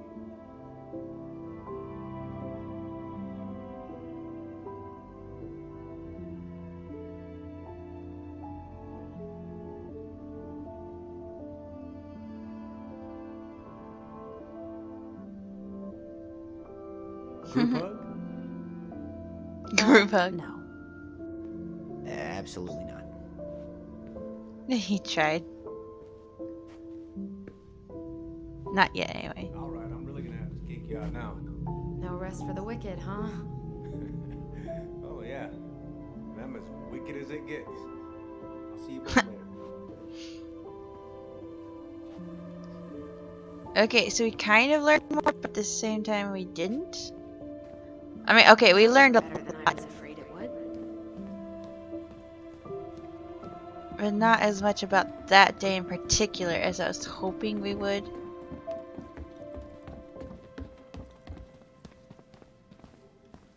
What happened up there? Long story. Hey, you know the drill. Chin up. Yeah. Chin up, stand tall. Atta girl. I could use a beer. It's noon. Which means that by the time I drink one, it'll be afternoon. There you I go. can't be expected to enjoy my pulled pork sandwich without a cold one. Are we still on for lunch tomorrow? Yeah, sure. I'll text you.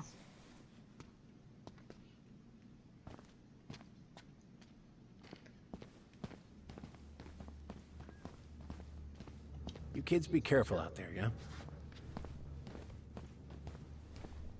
Okay, I don't think there's anything else for us to do here.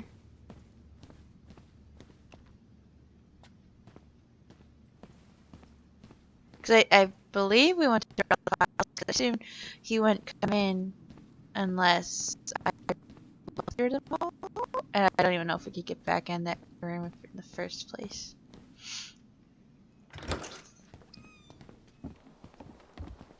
Allison, What? you feel like shit. How can you tell? Because I feel like shit. What are we gonna do about Tessa? Nothing. Look, we're not gonna do anything. That's enough, Tyler. Talk to Tessa? Why? What are you looking for? What are you expecting her to say? I thought she loved us. Really? Chief Brown, is it true? Is she... Oh my God. Children, Tessa. Tessa, you need to leave. Come on, kids. Everything is going to be all right, okay? You're going to be okay, I promise. Go home. You can't be here right now. Oh God. Oh God.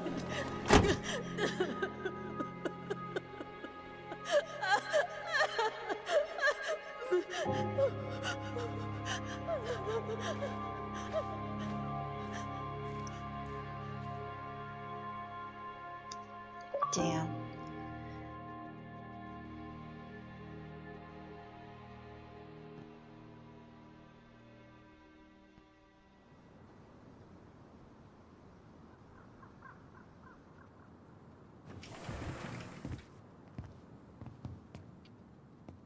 Where is everybody? Tessa's gotta be around somewhere. think I'm hearing something. Well, at least we know the entire world didn't vanish.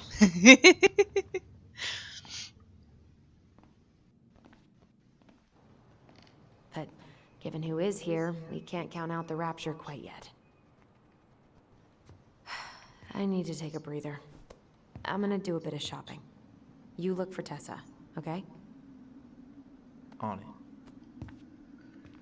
I assume she's in her office. Stopped to take a leak just as I was finishing up, though, I see a big old bull staring me down.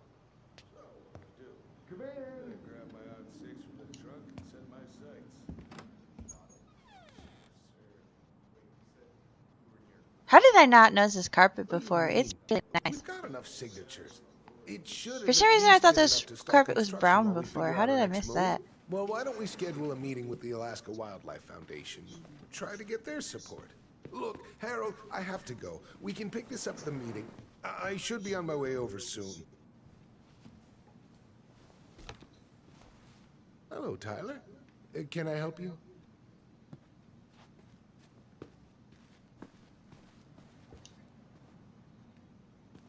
Hey, hope this isn't a bad time, but is Tessa around today? She had to step out for a family matter.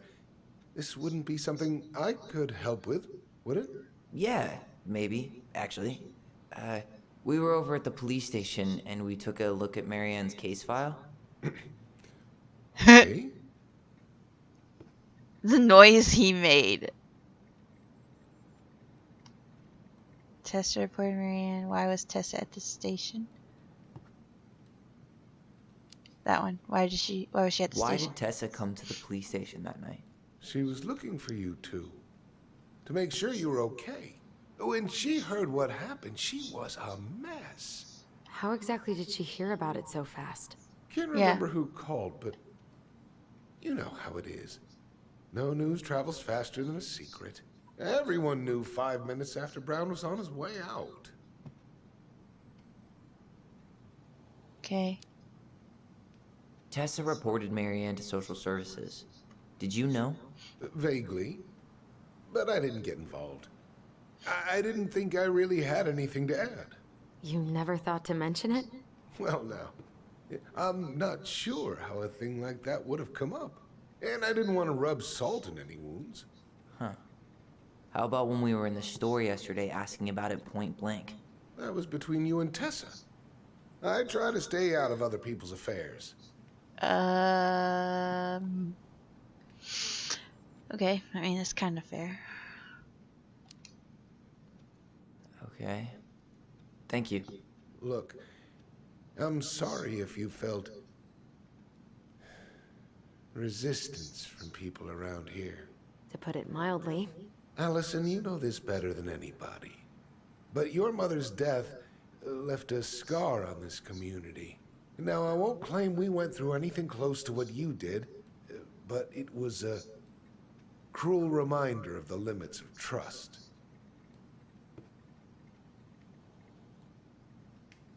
What? A cruel reminder of limits of trust? Why is it a cruel reminder of limits of trust?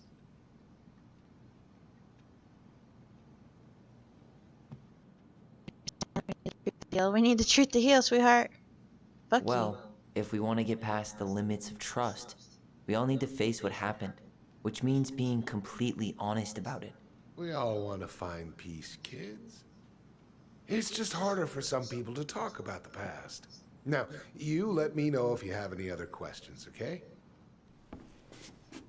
Hey, Yes?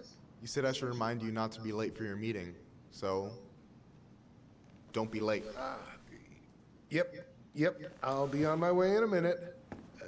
So, kids, was there anything else you two wanted to talk to me about? Did you ever hear any rumors about our mother?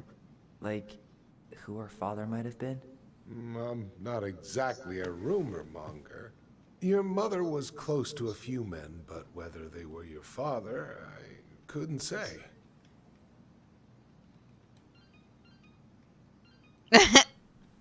But look, oh, gosh. I'm sorry. I really have to go. Okay, bye. Michael, could you finish up the storage room and then just close up? Yeah, sure thing, boss man. See you later. Where's the rest of his hair? You two want to Update help a on brother out, spend the afternoon here working for free? Why not? We came here to talk to Tessa, and she's not here. She's at the cemetery, visiting her parents. Oh, Hey, tell you what. Why don't you guys help me close the store, and then we can drive over together? I've been meaning to pay my uncle a visit. can't we just wait for her to come back here? I'm not really excited about going there. Allison, we don't have to visit her grave. I'm gonna start working in the storage room. Yeah. Tyler, join me when you're done. Sure thing. Just give me a sec.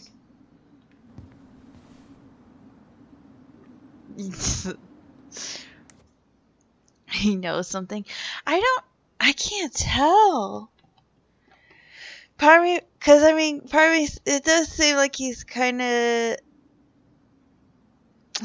He's being very vague, I feel, but I don't know if it's vague because he's choosing to be, or vague because he really just doesn't know shit, you know? Like, if he truly had. Oh, Tom knows something? Okay, why do you think he knows something?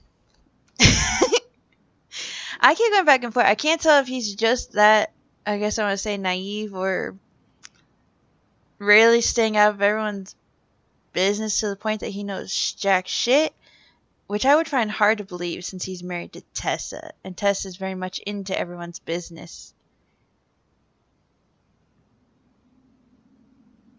So I mean, it could be possible he's that naive. He doesn't know that much, but I find that very, very unlikely. Honestly. Especially with how close Marianne and Tessa were. Why wouldn't she talk to Tom about any of it? Supposedly, with how close they were anyway. I feel like he should know more. And that he's probably just withholding it. Trust me, the way he was fidgety in his ways, and he's missing some hair, and he checks his phone and he gets up and leaves. Well, the missing hair. What? The phone part is because he had a meeting. That part I get, like, since he's running for mayor and he has that meeting and everything. And at least he did try to make sure we didn't have any other questions.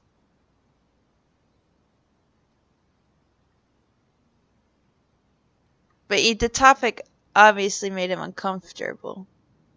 But so far it's been making everyone in this town uncomfortable whenever we try and discuss it with them.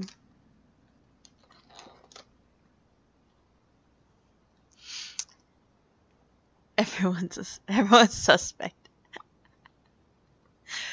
There you go.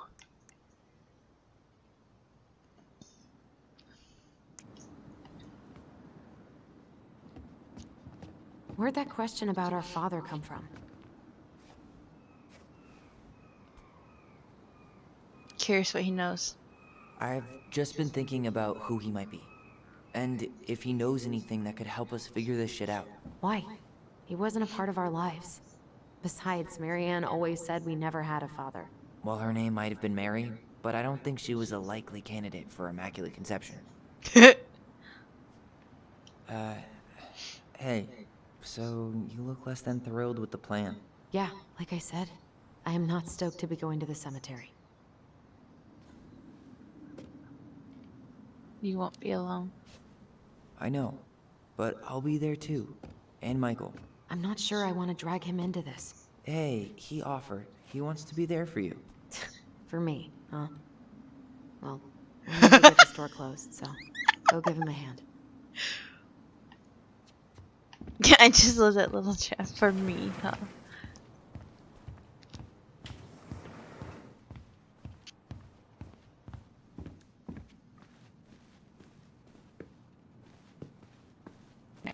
I assume there's nothing to find in here. I can see anyway.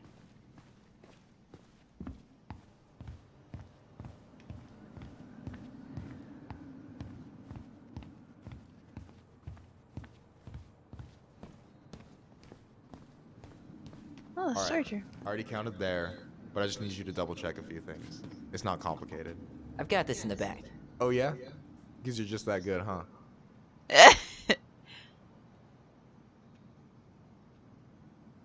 Your job's not that hard. I'm just clowning.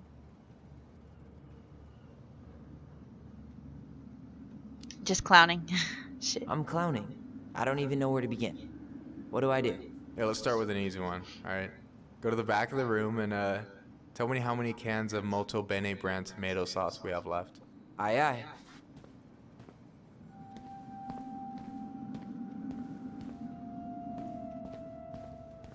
I can sit down. Is that the mangy muskrat? Oh, we found the muskrat.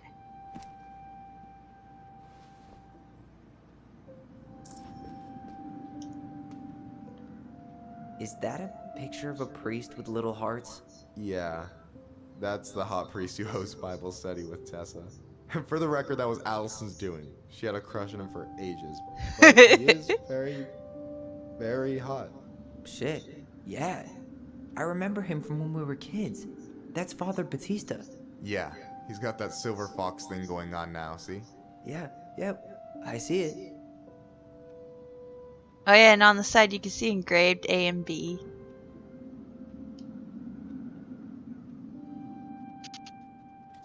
Yikes, that's unsettling. Oh, it's like little bobbleheads of Tom.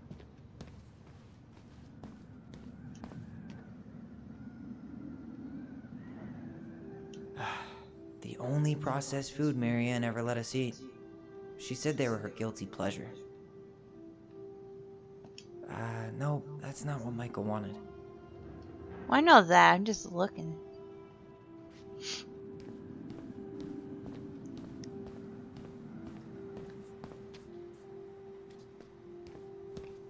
You know, when you think about it, glass is really just tortured sand.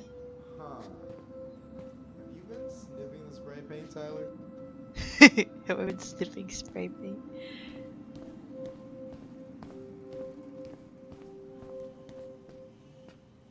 Alright, there's the beans, I believe.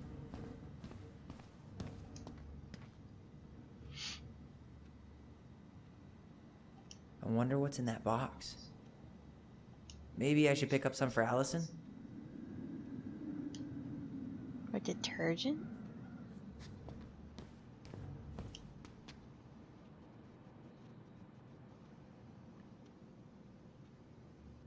Sorry, I'm here, but also doing school registration. Didn't realize I'd have so much paperwork to do. You're good. I assumed you were kind of like in the background, working on your stuff. Why am You're I good. standing here looking at this? No, that's not it.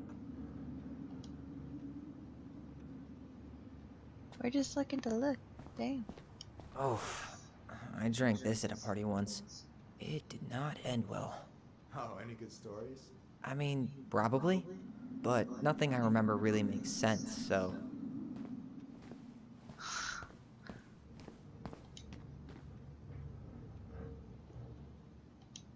No, that's not what Michael wanted. I wonder what's in that box. Okay, it looks like nothing Cheddar else to dip? really. Yuck. Your sister loves that shit. She eats it straight out of the jar. Ew. Oh, God. Oh, not snow. Not without like something else with it, like crackers or something.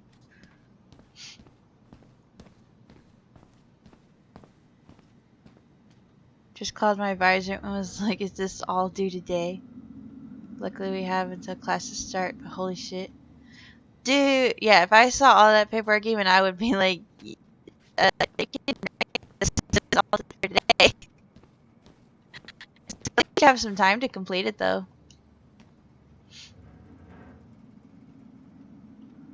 I wonder what's in that box. Hold on. Let me count this.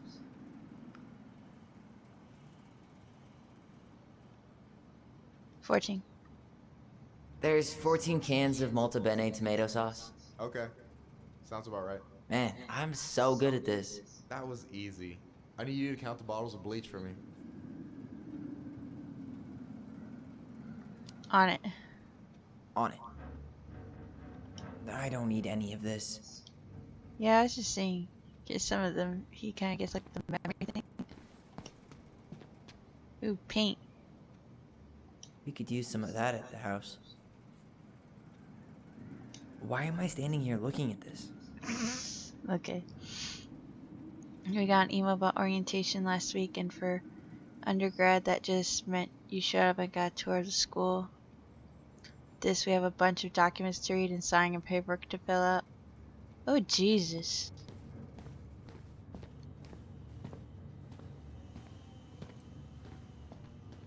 That sucks, girl.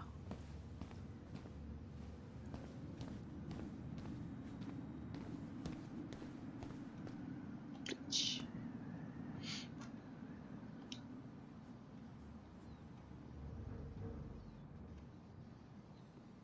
Six. 6? Alright.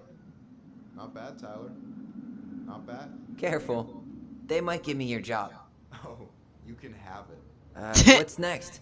Come here and help me with this. Yeah, no, that would suck doing a whole bunch of paperwork. I'd rather just, you know, do the tour of the school than paperwork.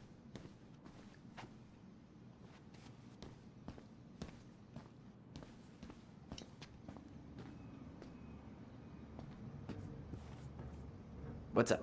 I need your opinion on this masterpiece. Is that supposed to be me? Yeah, come on. Look at the hair. Nailed it, right? The proportions are way up. There's room for improvement. That's beautiful. That's beautiful. Fuck it. Honestly, it's beautiful. Hey, don't make fun of me. I'm not. Oh, maybe a little bit, but I like it. For real. Well, it helps to have a good model. So, this is what you're up to while I was out there doing your work? What can I say? I'm a multitasker. Hey, multitasker. I think you made a mistake here. Total amount should be 36. Oh, how dare you, sir? What? I just don't want you to get in trouble. Yeah, you're right. You know, I'm off my game today. Alright, anything else you wanted me to check? Yep, one last thing, and then we should be free from this purgatory. Hit me. Can you count how many plushies we have in that box over there?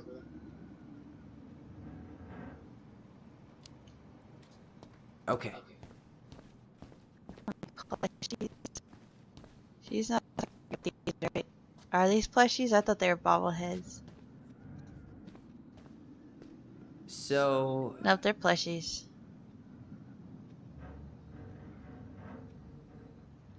$11. You've got about 11 left in that box. Did I get it wrong? Michael? Ouch, what the fuck? Hey, sorry. It was just too tempting. Lesson number 1 in the ancient art of inventory. Never let your guard down. You have no idea what you just started. First one with 3 confirmed hits wins. Cool?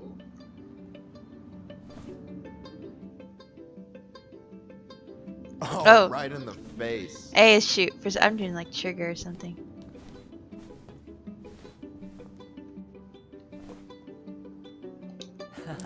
Gotcha. Oh, come on. Is that all you got, Ronan? Oh, they're so cute. You just wait. I suck at this. No, you just wait. There we go. Just you wait. I've got a strategy. Oh, yeah? We'll see. Change cover. Change cover.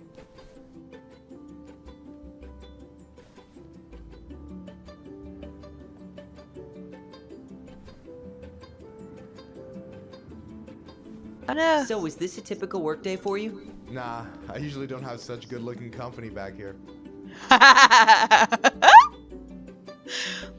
I'm good looking. I'm telling Allison. No, I'm good looking. Oh, so I'm good looking company, huh? Yeah, well, don't let it get to your head. I'm still destroying you. Oh, come on, come on, come on, peek out. Shoot him. Gotcha. One more hit and you're out. Prepare to feel my wrath. God, you're corny.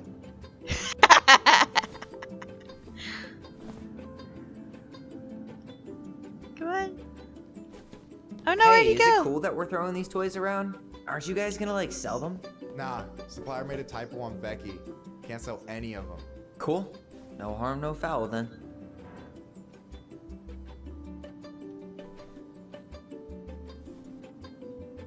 Hey, get him. Boom.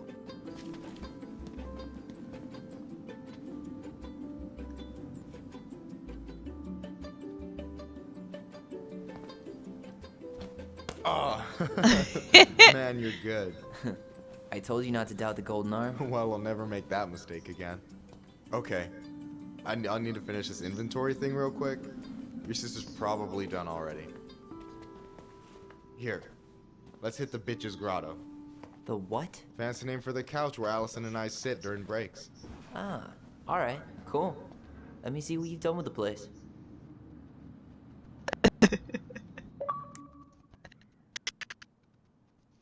Sharpshooter won the plushie battle. Yoinks, diddle. Michael seems distracted. I was thinking that too. I'm like, yeah, you're not on your game today. I wonder why. Ooh, fridge. Oh, hey, see that container? That's for you. Huh?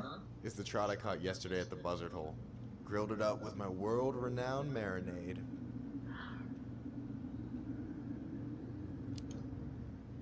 That's actually super thoughtful. Thank you. You sound surprised. No, sorry. I'm just not used to people randomly doing nice things for me.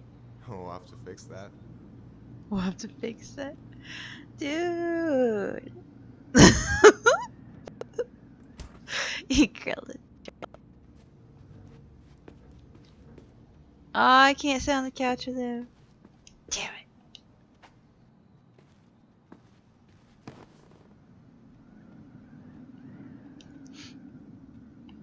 So, you think Tom's got the chops to be the mayor of Delos Crossing? I don't know. The guy's sweet and not entirely incompetent, but it doesn't really matter. Vote for him's a vote for Tessa. She'd be the one running the show. Wait. Why is the frozen pizza in the fridge? What if it's not frozen? What if it's actually cooked and it's just back in the box or something?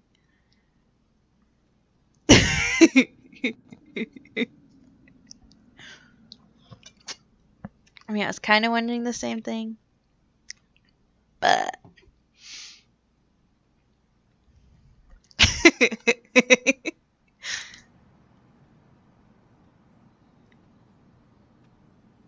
I'm a big fan of Tessa. What about Tom's politics? What kind of boss is Tom?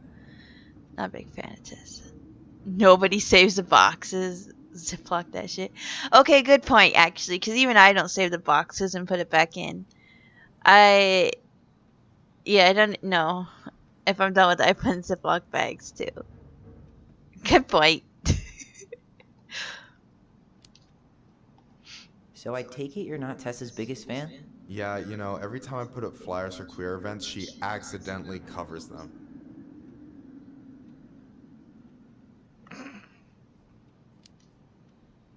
No way. Have you ever confronted her about it? Nah. I just keep my head down and count the days until Juno. Man, that has to be rough. It is. But out here, just surviving is a form of protest. No shit. I mean, technically they have something up there. It's the Juno Coalition for Equality Potluck. Yeah. Because this is, let's see, Friday, June 19th, 2015, St. Mary United Methodist Church. Members of the LGBTQ plus community and allies. And I can't read the blue one. Family friendly. Cool. What do you think about Tom's policy ideas? He's got a few surprisingly bold stances. Yeah, like his gun regulations. I gotta admit, I'm pretty impressed he's pushing for that out here. Exactly, but I'm not totally sure how I feel about that though, to be honest. Really? Really. Historically speaking, the government taking weapons away from my people has not gone well for us. Oh, yeah. I never thought about it that way.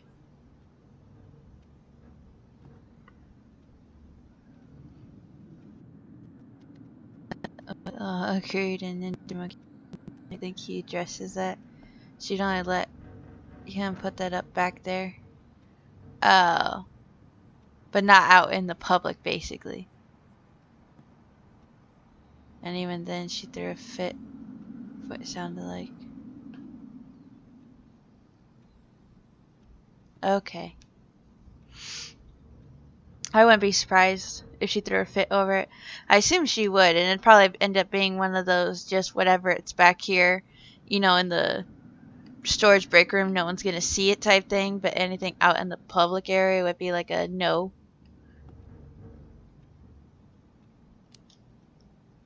So is he a cool boss? Cool? I'm pretty sure that's not a word anyone has ever used to describe Milquetoast Tom. But he's alright. I mean, not the worst boss I've ever had. Alright. And No way! You like Duplex Duo too? yeah, Allison got me into him. We were supposed to go to a show in Juneau a few months ago.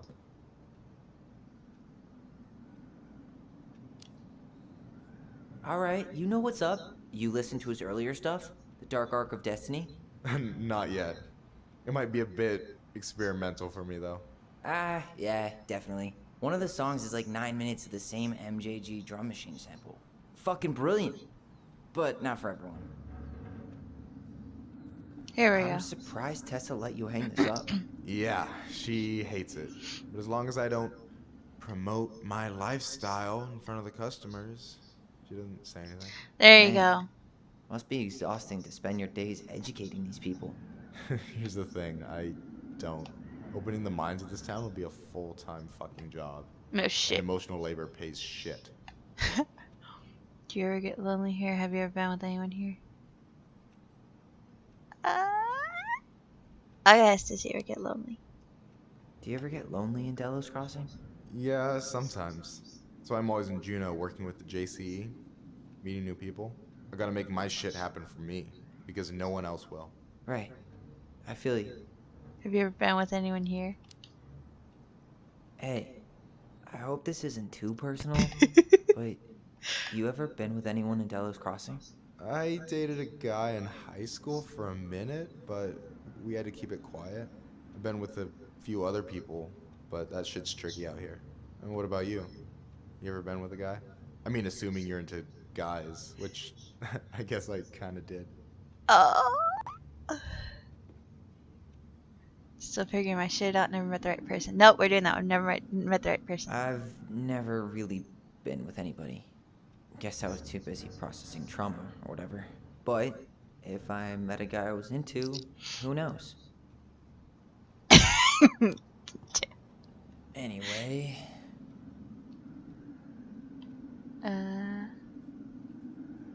I gotta tell you, it's so weird to finally meet the other Ronin. You mean the OG Ronin? I was born first, you know. Is that so? Thought Allison said she was. Well, our mother never actually told us, but it was me. So, why is it so weird to meet me? Because I just heard Allison tell your story so many times. She told me everything about you. Fireweed, your transition. I hope that's okay, by the way. Yeah, it's fine. She asked me first. Yeah, figures. That lady is thorough and she loves you like crazy. I know. So, yeah, you were probably the first person to know about it other than Allison. I'm glad he trusted me. And it's great to finally get to know you in the flesh. You're pretty alright. You're not too bad yourself. But you're not too bad yourself. I try not to be. Especially around guys I'm trying to impress. So I wasn't blowing smoke when I said you should move to Juneau with us. I know. I've got a community there. Could be yours too. fitting in. There's a concept. You have no idea how life-saving a chosen family can be. It pulled me out of the dark more times than I can count. I hear you. Hey, can I ask you a question? Of course. Shoot. Why do you care so much if I move to Juneau? Look, like I said, I want to get to know you. Because I'm just that fascinating, huh? Honestly, yeah. I think you might be one of a kind, Tyler Ronan. We're not like you. Why would you say that? No, you're swell too. No, fuck the other one.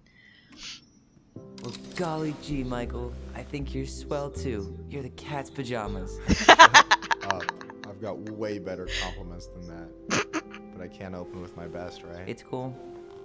So, I'll get more of those if I get to know you better? For sure. If that's something you'd be interested in. I might be. Yeah. Oh. I've been standing at that counter for an hour waiting for you two dum-dums to come back. Are you guys ready to go? Mm-hmm. I think we've done about as much damage as we can back here. Yeah. Let's go.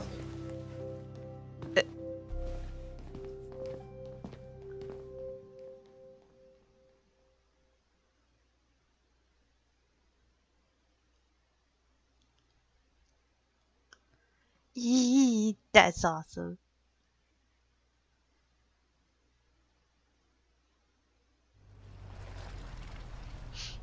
I'm like making googly eyes. Here we are.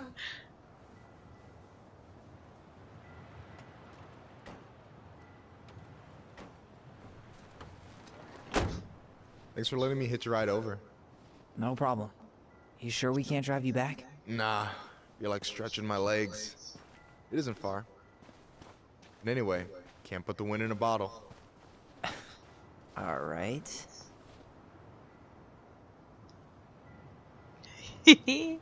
Tessa should be at her parents' grave, not far from the entrance.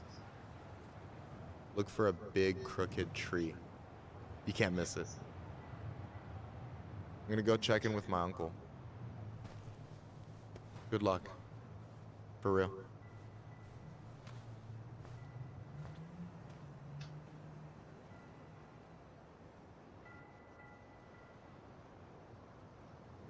Yeah, I assume she hasn't visited the Pretty grave spooked. at all. I've never been a big fan of cemeteries. Especially after, you know. I promise after this we can chill at the house. Cool?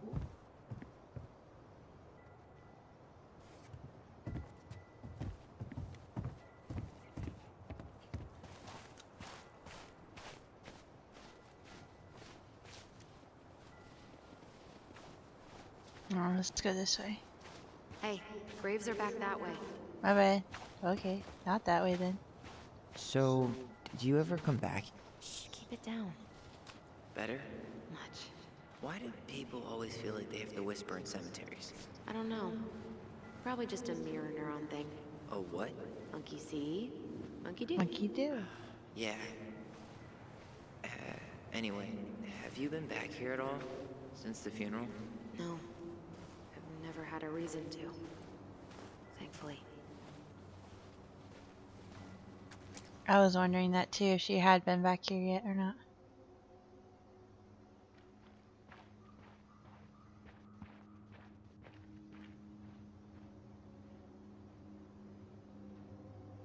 Our mother made us come here all the time.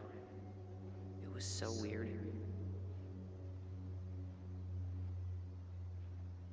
What am I missing?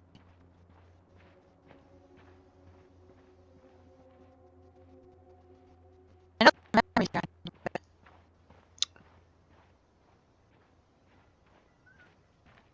where the fuck am I missing? It's really right around here somewhere. Mom, why do we always come here? Does it bother you? No, it's just weird because we don't know any of these people. I mean, except Eddie's mom. It never hurts to say hello.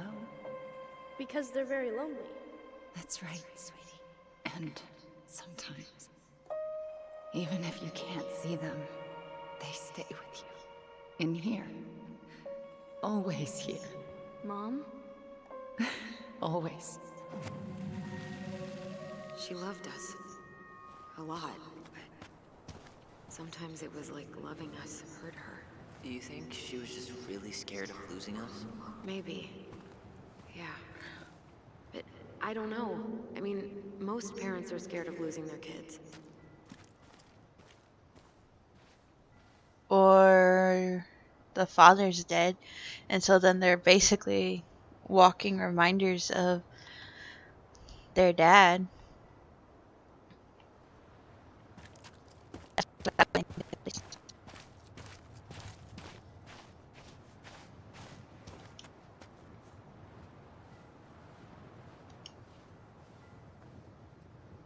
Let's see. Due to the national outlawing of native religions and ways of life, much of our knowledge of the old ways of Tlingit spiritual practices has been lost. Below are two everlasting examples of the love and reverence we continue to show our departed in the tradition of our ancestors. Mourning those who have journeyed to the other side, as love transcends all boundaries.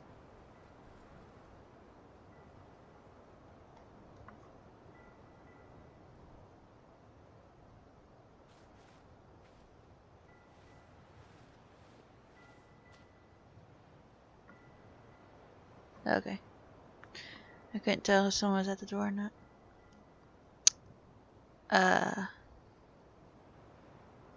The passing of clan member is an event felt throughout the community. The people come together to mourn a loved one and lift their opposite clan members' spirits. When an eagle is being mourned, the ravens shower love and strength upon mourning eagle clans.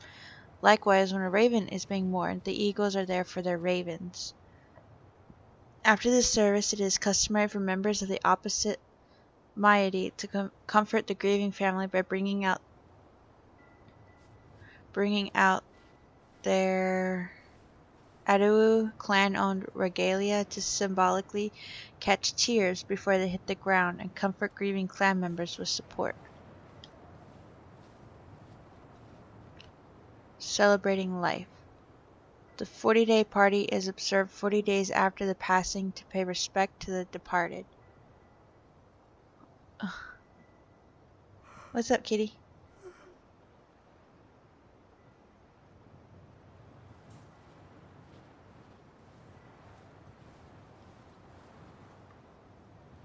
No one should be there. I think people are just walking up and down the steps. The 40-day party is observed 40 days after the passing to pay respects to the departed. Some believe this is a more recent tradition. Family members organize a shared meal where fire dish, one plate of food is burned to nourish and comfort the spirit of the departed. 1 year or more from the passing, a Kuik's potluck is held to first mourn, then celebrate the life of the departed. It is hosted by the clan of the deceased. This is to honor the departed clan member through a traditional ceremony, show appreciation and pay debts to the opposite moiety who supported the clan during time of mourning. It's actually really cool.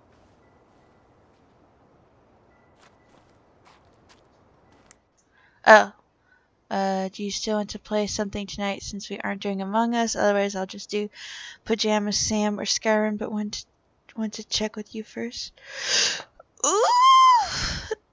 Yeah, I saw a Discord and I forgot to, or I didn't really forget to. I saw it when I started to stream.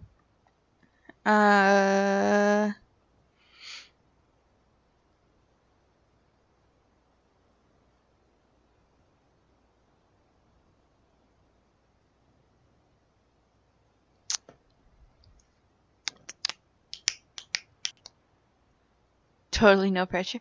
No, you're fine, girl. You're fine. I'm just trying to think. I would be totally cool playing more Fall Guys. I'm fine playing alone, but don't want to bail on our plans. Nah, I'd be cool playing Fall Guys. That's a lot of fun. I'd be totally fine playing some of that.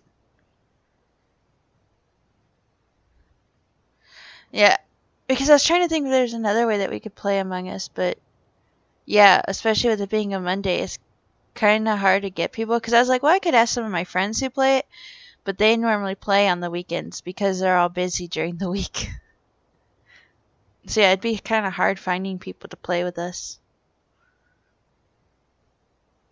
Because I know at a minimum we need 4 people, and it'd basically be the 3 of us, Joel, you, and me.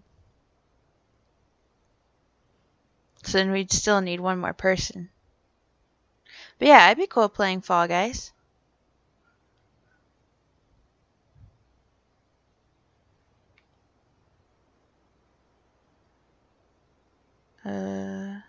What? Scared myself. I knocked my phone over. I have no idea where it went. You really need like 9 or 10. You do. No, because I've played with fewer than that before. I'm now trying to find my phone. Yeah, sorry. You can play with fewer than that. I've tried it, and it's really not as fun as if you have more people. Where did this? Oh, it's like right here. Fuck. It's at a weird damn angle that it fell. Ugh. Aha! Ow, I got it. Jesus Christ. There we go. At least do voice chat, which I'd rather do. Yeah, because, I mean, you can type and stuff, but yeah, it's not as... Because I actually found that out. Because I used to always do, like, the typing. Because when I played by myself and random multiplayer lobbies and stuff, you'd always do typing. But then when I played with my friends one time on Among Us and we did voice chat, I realized how much more fun it is to do the voice chat. And because you could actually discuss it and everything, whereas typing, sometimes by the time you can type it out or whatever, then the timer is either about to end or something, so it doesn't, you can't get all the information out as fast as you want to. I don't mind if I'm not streaming, but I'd rather not type to chat on stream. I get that, actually. Well, yeah, because then it's not as interactive either with your stream if you're typing it. Yeah, that's what I was thinking. It wouldn't be as fun to watch. Yeah, with you, but then also you have to, like, as a viewer, you'd have to pay attention a lot more. You couldn't just have it in the background. Then you'd have to be actually paying attention to read everything anyone's typing. Whereas if you do voice chat, then they can just kind of listen to everyone go back and forth, and it's a lot more fun going back and forth.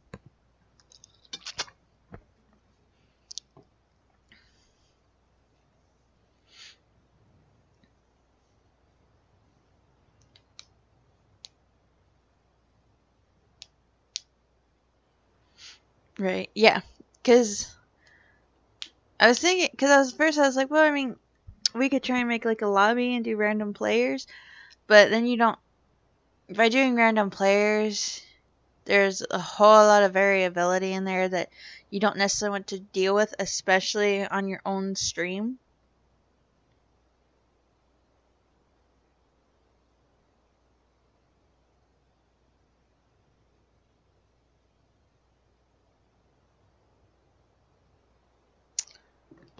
Yeah.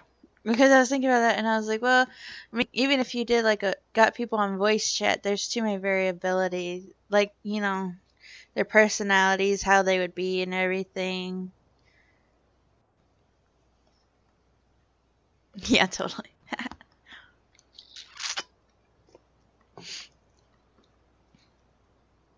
But yeah, I'd totally be up to still play with you tonight. We can play Fall Guys. See if you can actually get a crown. You were actually really, really close Friday to getting a crown. It was insane how close you kept getting and not getting one. That really sucked for you. Still a lot of fun, though.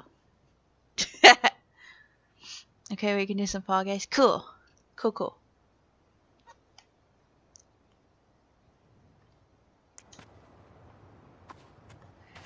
Yeah. I actually got Among Us on Switch as well. So that way, if we did play tonight, then I could probably stream it too. Since it's cross-platform, then I could play it on Switch and stream it while we played. Yeah, it didn't help that people in chat were having me do reverse. No shit. Well, yeah, no, that definitely did not help. That you were getting reverse. Like on one of them, I know that you were trying to do it, and you got reverse, and that didn't take long at all. On my final round. See, that's what I was thinking. I thought it was on the hexagon one or whatever. I thought it was the final round, and they did reverse, and then you immediately fell off because the controls are backwards then.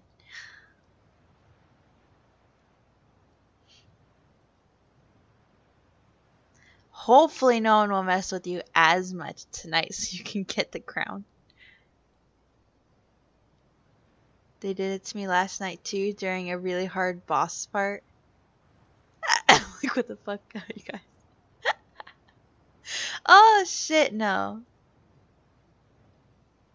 No. I mean, add a level of challenge, but no. No. It'd be cool if they did Fall Guys on other platforms and made it cross-platform, because then I could do it like on console and stream it too. That would be pretty cool. My partner in the game was getting pissed. I imagine they were, because you're trying to play with them, but then at the same time you're like, but I'm streaming and they did this thing, so I kind of have to listen to them.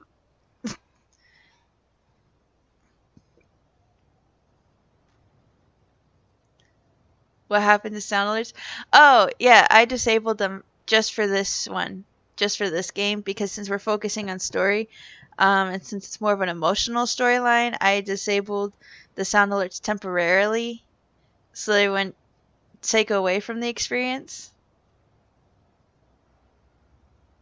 But then I'm going to enable them for the other games that we play. So like when we were going to play Among Us, then I was gonna enable them so everyone can fuck with us. Good call. Something happened while I was gone. Depends on when you left.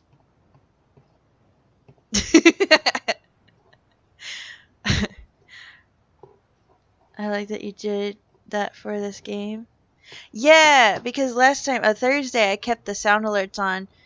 And it was fun having everyone do the sound alerts. But at the same time, it was also like, I could tell it was taking away from the experience of the emotional storyline too. With the sound alerts, I mean. Oh, okay, yeah. No, I literally just did that today, Joe. No, you're good. Like, right before I started the game, I was like, oh, I want to disable these temporarily because I want to just focus on the story, and then I'll enable them again when I go to do a different stream.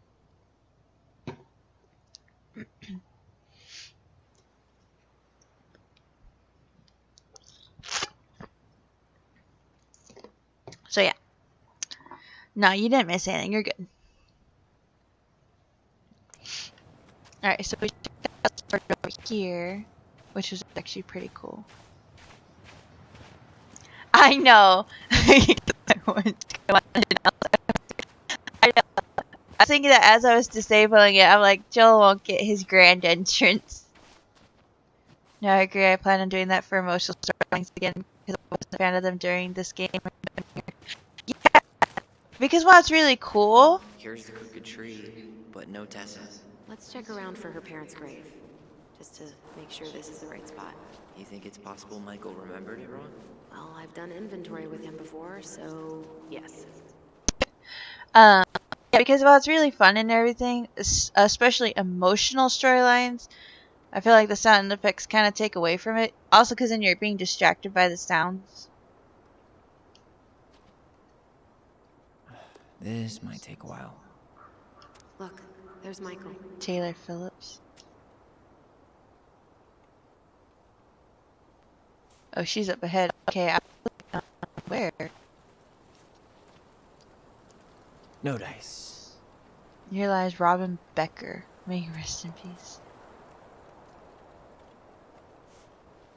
And you can't hear some of the interactions either. No, I had Thursday something where it was fun with De this. Leon. That's the one. Don't tell me we missed her.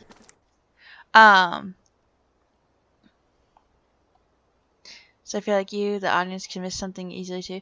Well, yeah, because when the sounds are going up, then where you kind of miss some of the interactions, where you can't really hear it as well, which also means there are details that you might miss as the player, but also the viewer. So then you might end up a little bit more confused. Because I kind of felt like after Thursday with the sound alerts on, I felt like there's a lot of interaction stuff I might have missed, or that didn't fully register in my brain.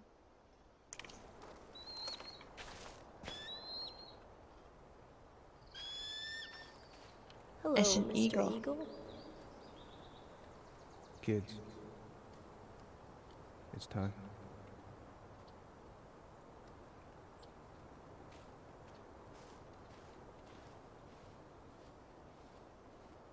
Kids, it's time.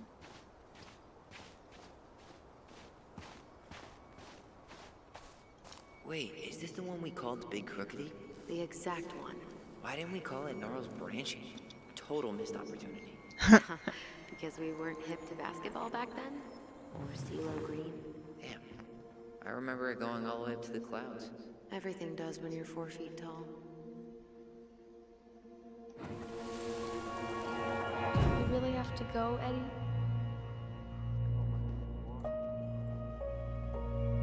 I can walk fine on my own. It'll be quick, okay? Then we'll get something to eat.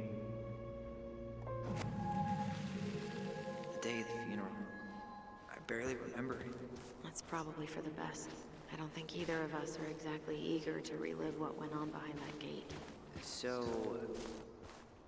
I know I said we didn't have to visit her grave. But it feels like the right thing to do. Yeah, exactly.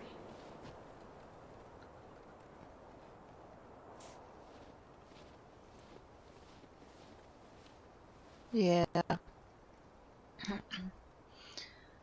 Yeah, it happened once during Twin Mirror in a really tense part, and I totally missed what the character said. Yeah.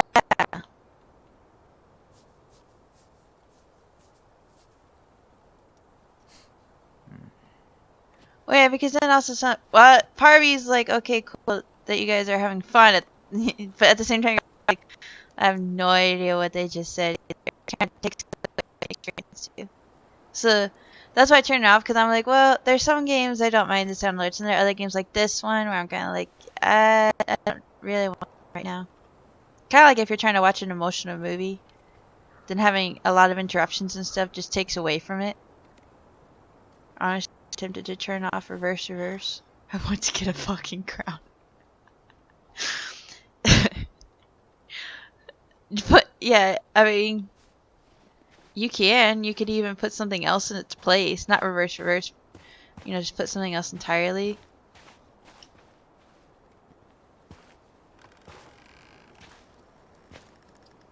I bet Tess is gonna be over here. Do you remember where she is? No.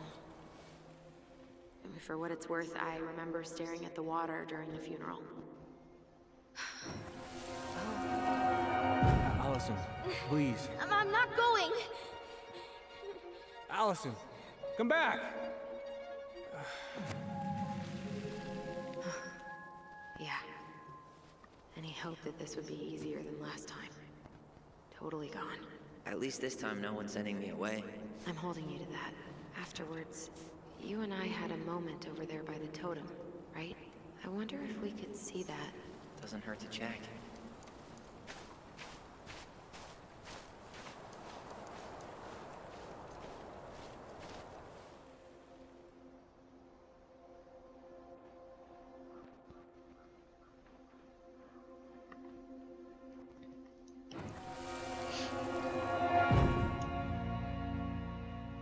I won't let them take you away.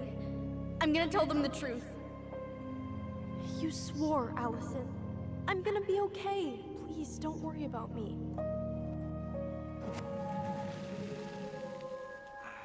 I know I'm supposed to get over this Brown thing, but I really wish you'd been able to come visit that much. Yeah, me too, but... Look, I didn't make any promises that day. You did. Watch.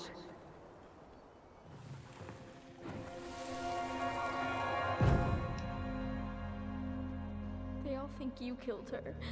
It's not fair. I'll be okay. You have to take care of yourself now.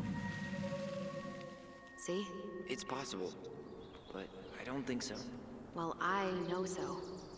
Thinking about it got me through the rest of the day. Oh, okay. And I'm supposed to choose, aren't I? Which memory I think happened. I have a bunch of other ones up. They'll be fine without it. There you go. They have other options. Yep. All right. So I'm supposed to choose But I'm gonna Tyler's come see you memory. every week, and we'll talk with our voice every day. But I'm gonna come see you every week, and we'll talk with our voice every day. Allison promised to visit. I'll be back soon, alright? Tyler promised to Promise. return. I'll be back soon, alright? Promise. Ooh, damn. see- Okay, which one do you guys think? I'll be back soon, alright? Promise. Tyler's promised to I'll be back return? soon, alright? You Or every Allison? week, and we'll talk with our voice every day. But I'm gonna come see you every week, and we'll talk with our voice every day. Ooh, which one?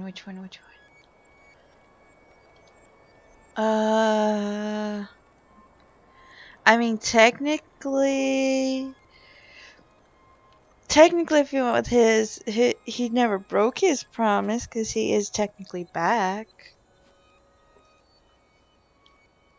Well, I mean, I guess in a way, maybe he broke it since what was it, like the 3 years or whatever that he didn't come back? Because he decided to stay at Fireweed and all that.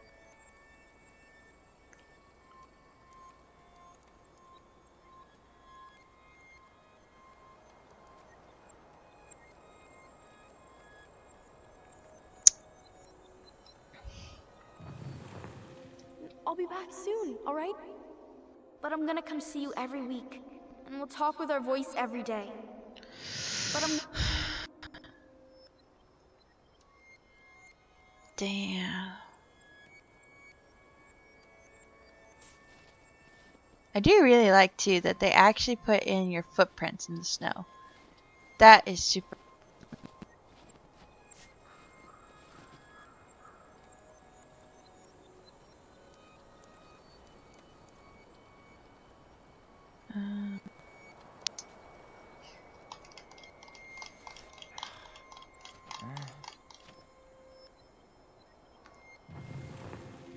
I'll be back soon, alright?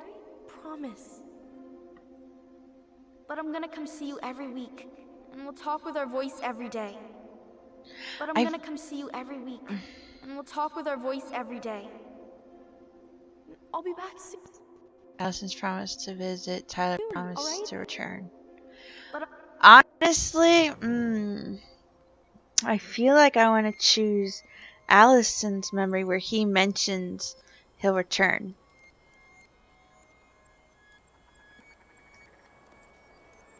Just because I kind of feel like he was doing the whole, I guess, protector thing, then to me it would make sense that he would be the one to say, I'll be back soon, to try and reassure her. That's what I'm kind of thinking.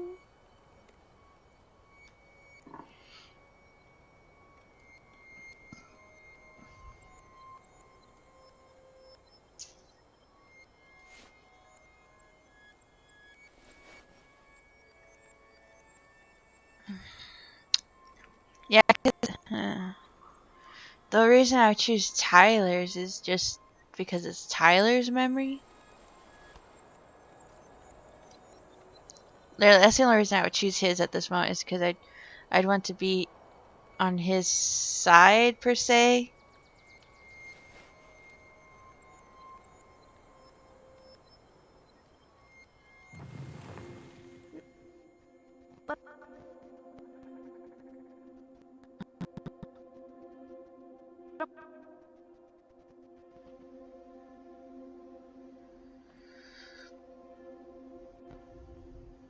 I think we're gonna go with Allison's. Or Tyler promises to return. I'll be back That soon, just seems alright? more fitting to me, honestly.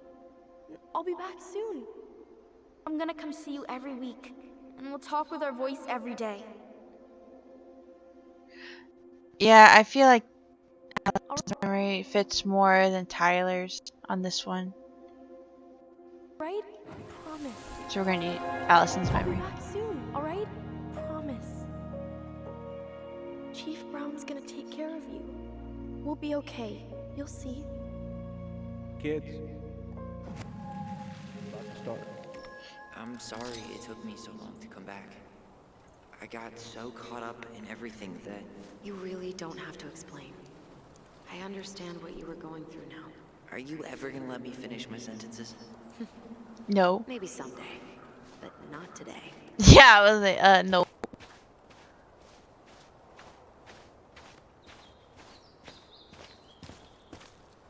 You think Snowball still lives in there? Snowy owls only tend to live about 10 years. Oh, rest in peace, Snowball. Yeah, no This shit. spot's familiar. Carol Brown.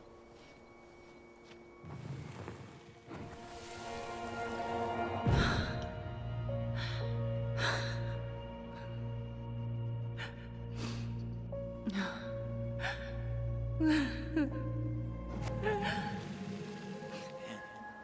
forgot how hard Marianne took it when Eddie's mom died. Well, we were only 4, but yeah. She lost one of her only friends. She was always saying how she never would have found a place in Delos Crossing without Carol. You think her death kicked off Marianne's, you know? It definitely didn't help, but no. It was years later. Yeah.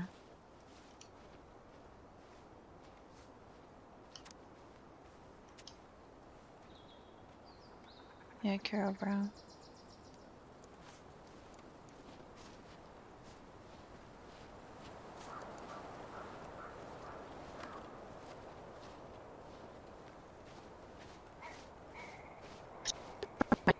Maybe Eddie's their dad, but And then I took Jana ice skating on Wednesday. I wish you could have seen her. She took off across that ice like she was born to do it. She is your child, that's for sure. Got an offer for a real job, Meech. Teaching music and history at the high school. Mama and I had some words over it. She wants us to go back to Savannah. Oh, hi. I didn't see you there. I'm sorry. We didn't mean to eavesdrop. No harm done. Hey, you're that nice gal from the Becky store, Allison, right? Yes. And you're... It starts with a K, right? Kendra. Don't worry. Don't expect you to keep track of everyone who passes through. And you would be... Her brother. I'm Tyler. Pleased to meet you, Tyler. where's your accent from? I hope this isn't rude, but where's that accent from? Georgia. Born and raised. Landed in Delos about 2 years ago. I was thinking it was around there. The accent sounded from around there. There's gotta be a story there. Well, I wasn't planning to stay for more than a few months. We came up for the fishing season, just like we'd done twice before. My husband, Meech, he always tried to convince me to stay on longer, but I wasn't having it. But then... well, we lost him. Fishing accident. Oh, God. I'm so sorry. Way too many families around here have lost someone that way. Yeah, something's gotta change. Anyway, now it's just me and my daughter, Jana. And I just can't bring myself to pack us up and leave him here all alone.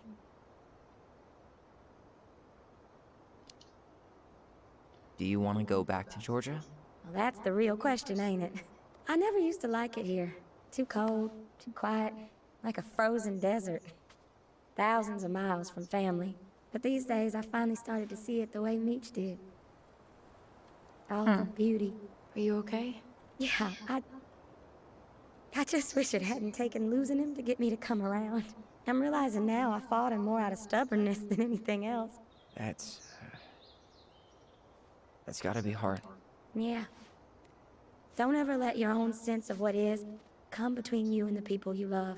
It's a real easy way to squander precious time. I like that. Do you think you might stay then? Well, my mama's been making the case that Jana deserves to grow up with family. And she's probably right. But if I'm honest, the solitude here is a bit of a relief. I don't have to worry what 100 other people are up to, just me and my girl. No matter which way I look at it, there just ain't a clear choice. What do you think Jaina wants? I think she's happy to be wherever her toys are. But when I think of how close I was to my cousins growing up, well, she may not realize she's missing out, but she will be. You know, I probably put too much stock in chance encounters, but... You have any thoughts? This town is a dead end. You should stay. I can't make that call. Maybe travel around. Maybe travel around? Maybe you could travel around a bit. See what else is out there. Meech always wanted us to go to Cyprus. Might be nice to see that one through. Huh. Even if I do it without him. It sounds like you've only got good options. I don't think you need to worry about making a wrong choice. I really appreciate that. Well, we should get I moving. like that. I hope everything works out for you and your daughter. See you around, All Kenneth. good options, You two no have a good wrong day. choice. Huh.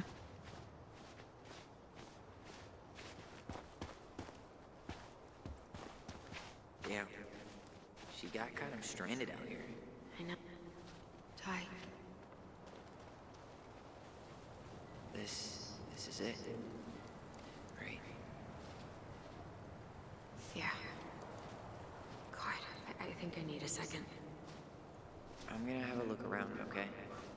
I'll be right back. Yeah, all good.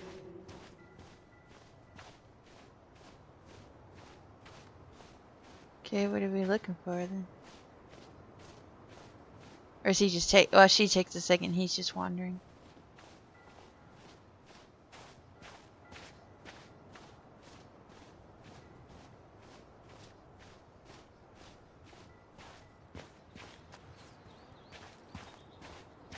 Still not the one. Not this one. She's gotta be here somewhere. By her, honestly. But I'm gonna look anyway. Oh, never mind. I found it. Not the one I thought it was. Marianne Ronan, July 8th, 1964.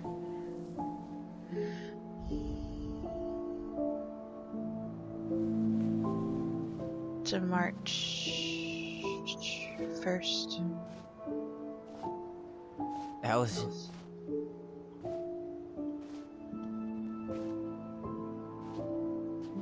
Yeah. Is that her?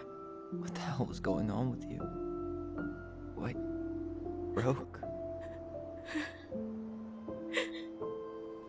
Why didn't you say anything?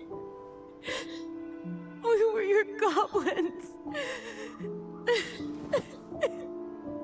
You didn't have to do it all alone.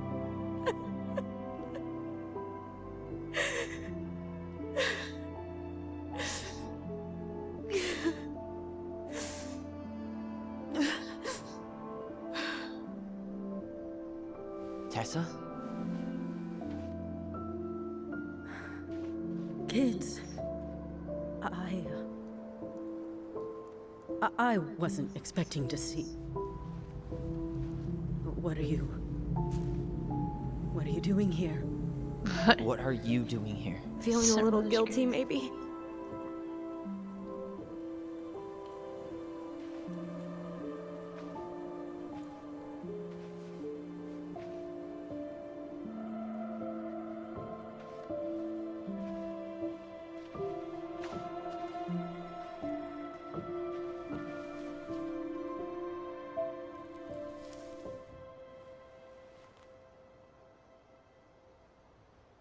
When we pass on, our graves are all anyone has to remember us by.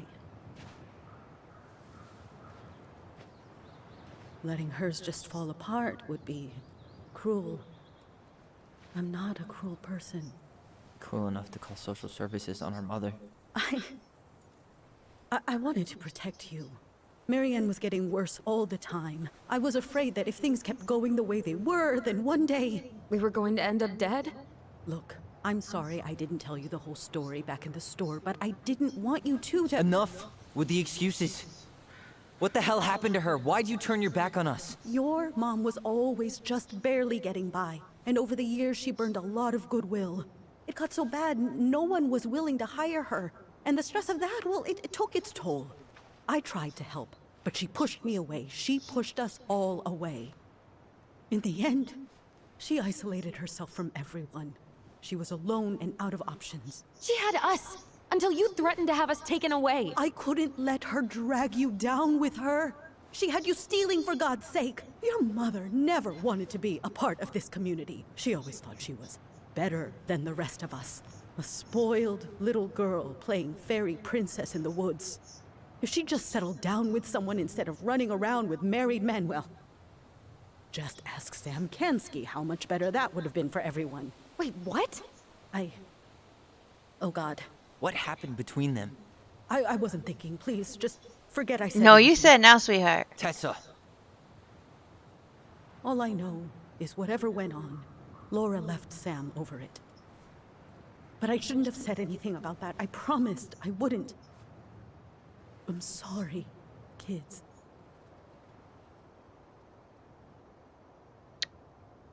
Okay, wait. Okay, so Marianne was with Sam while he was married, and then Sam's wife left him, and he's really in love with Marianne, and then proposes to her practically all the time, but then Marianne turns him down and says that they're just good friends.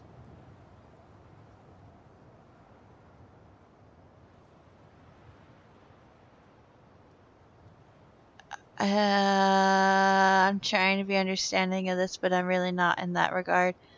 The fact that she slept around with married men basically broke up Sam's relationship, and he fell in love with her, but then when he proposes, then she's like, oh, sorry, no.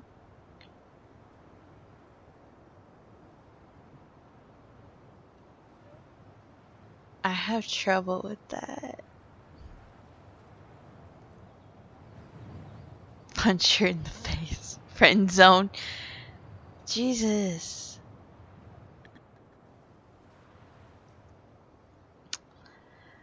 See, I have an issue with that. I mean, I've always had issues with that, though, with the whole when you're married, sleeping around. Well, one, as a married person sleeping with someone else, like cheating, but also someone else knowing someone's married and still trying to be with them.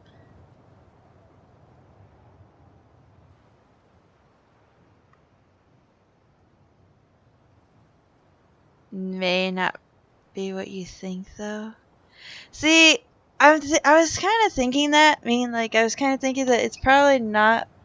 It's probably more to it than that, or more than what it sounds like. It just sounds really bad from Tessa's perspective.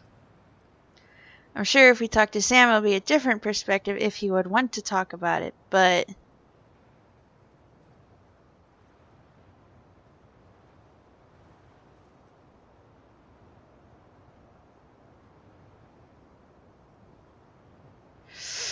I don't know, on that end, I'm not sure, because I don't know what to think, because if it's just off of Tessa's explanation, basically, like whatever happened between them, his wife left. Maybe she's just implying she should have settled down with Sam because he's in love with her.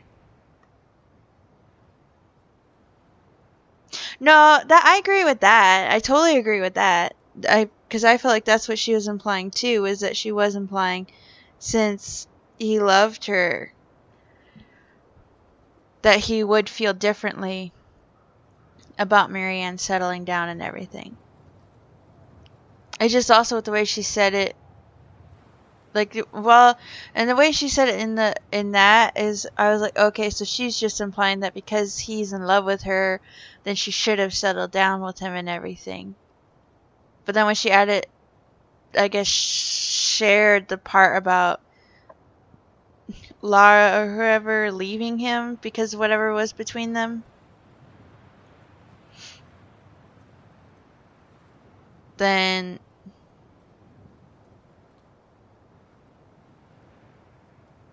I don't know. It just doesn't sound good.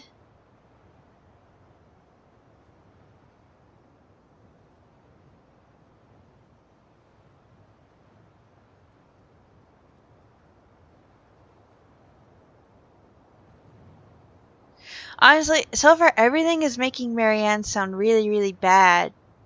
But I don't believe she was as bad as everyone seems to believe her is making her out to be.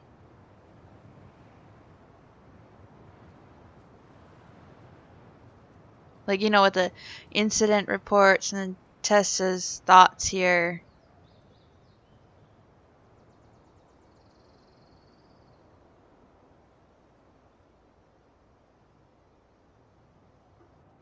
I don't know. I'm not saying you did what you had to do. Fuck that.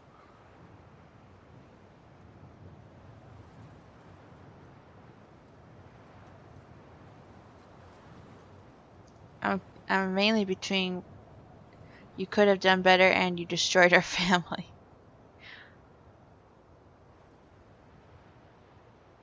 Yeah, I'm just in between. I mean, the reality is still kind of messed up, but Tessa likes to skew the truth. Yes. Well, that's why I'm like, I don't. That's why I kind of take her opinion or what she says with a grain of salt because, yeah, so far she does like to skew the truth, especially to kind of make things sound more in her favor or more against Marianne. Or what her own beliefs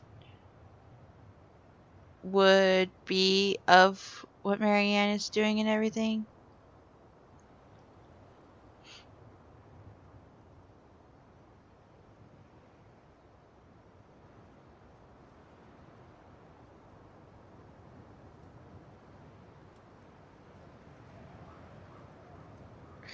Yeah, because the reality thing. I don't know, because it's one of those things that I think like Marianne was a good person, at least for her kids. Well, in a manner of speaking, I don't know.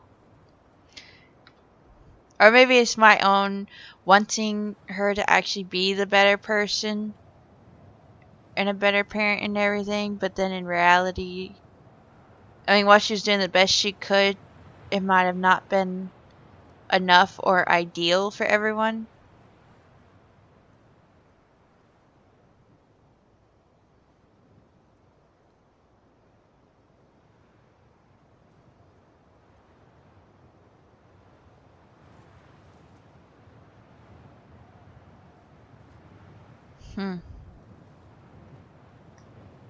Agreed. Yeah.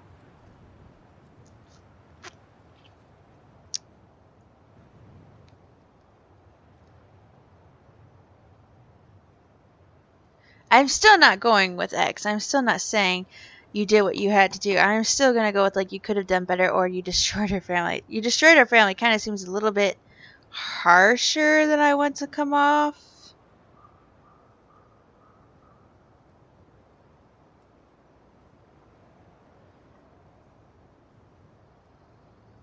So I kind of feel like I want to say you could have done better.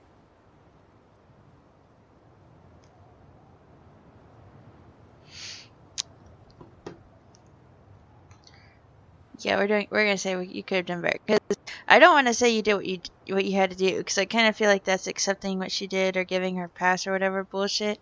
But I don't want to be as harsh as to say you destroyed our family either. Because not necessarily one person alone destroys a family.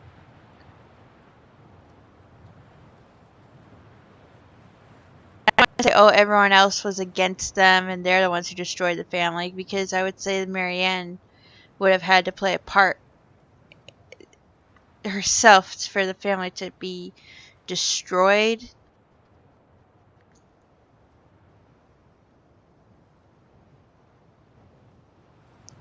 No, I'm not doing you destroyed our family.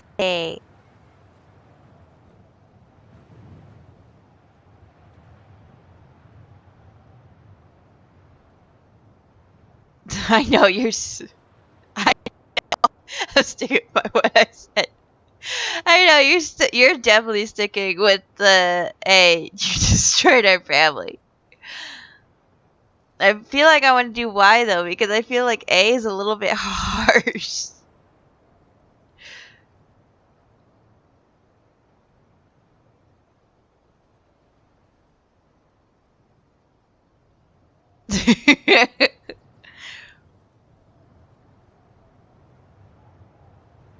Yeah, I think I'm gonna go with why. You could have done better.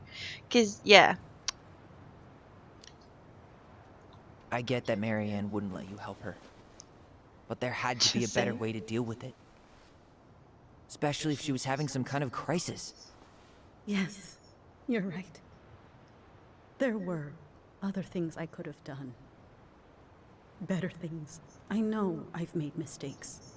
All I can do now is say that I'm sorry. If I could give you back your mother, I would. I don't deserve your forgiveness, especially yours, Tyler. But if there's a place for me in your lives, I'd like to be there. I have to know something first. Are you good with who I am? I've been thinking about that since you came home. I believe that my life is better for having lived it by God's word. But I also believe we don't always understand what he's saying to us. I pray for guidance. And seeing you standing here in front of me, such a strong and thoughtful young man, I think I have his answer. That means a lot to me. Thank you. Tessa, I know the last couple of days have been heated. I'm up for a fresh start if you are, but it's not really up to me. Tyler?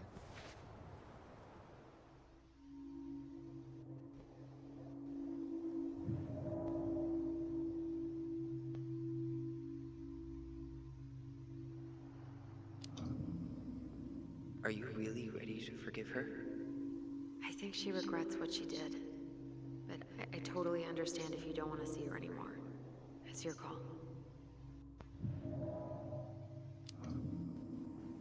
I thought you couldn't stand her. What happened? She did the only thing she thought she could. I can relate to that.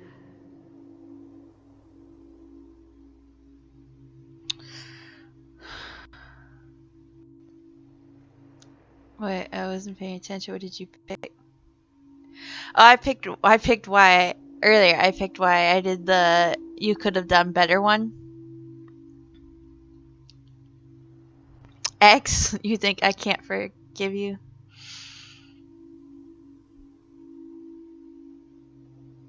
I don't know. I don't like her so far, honestly. I don't like Tessa so much so far. I mean, I do and I don't. I like her trying to be helpful for everyone and everything, but otherwise, I don't know. I don't like her a whole lot. I do appreciate what she is saying, what she did say to Tyler, though, about that she feels better following God's word, but acknowledging that you don't always know what he's telling you or saying, or, you know, because I think some people follow scripture too much. They kind of forget the now in a way, like how he think. I don't know. I have a thought. I'm trying to figure out how to say it though. Basically though, it's basically I feel like people kind of hold on to the scripture part of things too much.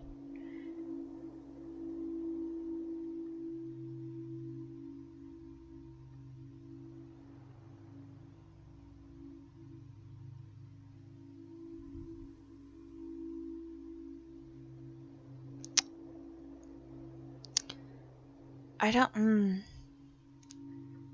know, because she was trying to get Marianne to send him away and everything. And she reported her to child services.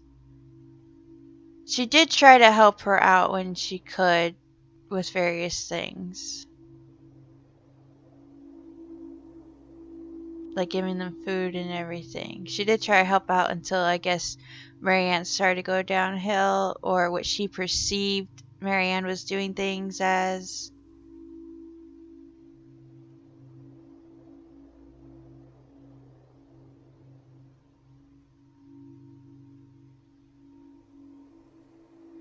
I don't know. I can't forgive you. I'm done losing people.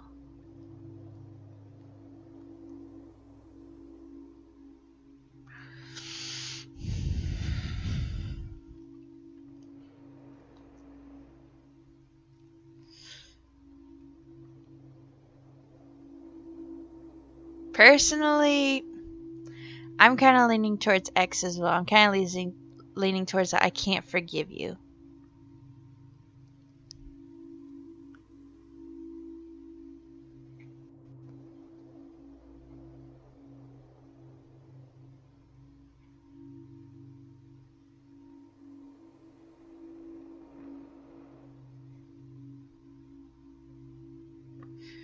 Well, I don't know.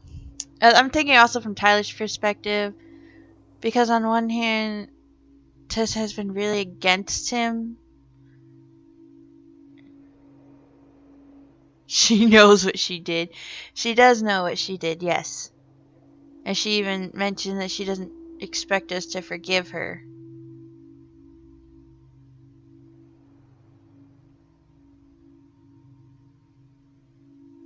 I'm gonna say I can't forgive you. That's what I want to. That's what I want to say. So that's what I'm saying. I'm sorry. I'd like to. And maybe I'll get there. Right now, it's asking a lot. I understand. I hope you find your way there. Well, at least it wasn't an utter fuck you, though. It was just that I'm not there right now. You two really are her children. Hey, I know that was hard, but you did the right thing. Come on. I can't tell by her saying that we really are her children if that was an insult or a compliment, or both. That was something, huh? Yeah, it was. I had pretty much given up on her, but I guess sometimes people change. I know. I feel like a total ass right now. She needed to hear all that. You shouldn't. She needed to hear all of that. Yeah, you're probably right. Still, I might bring in a peace offering my first day back. Any ideas? Jesus stuff? Maybe I'll just finally bring back that book I borrowed 6 months ago. There you go. That was my thought. I was like, I mean, really, anything religious?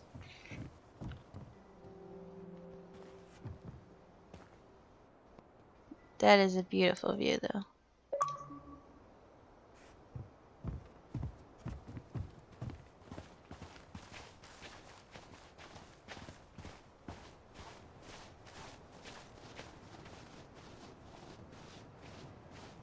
Alright. Let's see. Alright, so we're probably going to stop around 7. So it's like 6:20 here, Central Time. So we're probably going to stop around 7.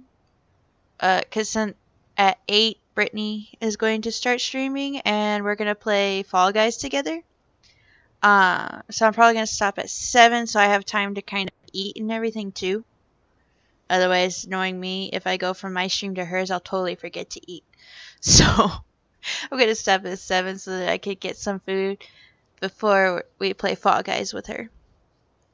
Since Fall Guys is on the computer, though, I won't be streaming tonight. As a lot of you know, my laptop can only handle so much. Unless I otherwise find a way to do it. yeah, I can't wait. Yeah, and maybe you'll actually get a crown. Hopefully. It'll be a lot of fun, though. Alright, so yeah, so we have about 40 minutes. And then we'll stop and get some food to eat and then go play with Brittany.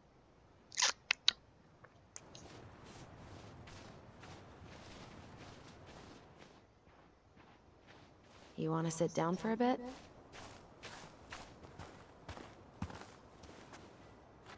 Sure. Maybe we'll both get a crown, Not never a know. bad That view, would be right? awesome. Yeah. I get now why they put cemeteries in nice spots. Takes a little bit of the sting off. Irene hasn't gone as planned. Thanks for coming with me. Thanks for coming with me. Listen, I know this has been hard. I'm really grateful you saw it through with me. Fireweed was great, but there was no one really there for me like that, you know? You're the only one.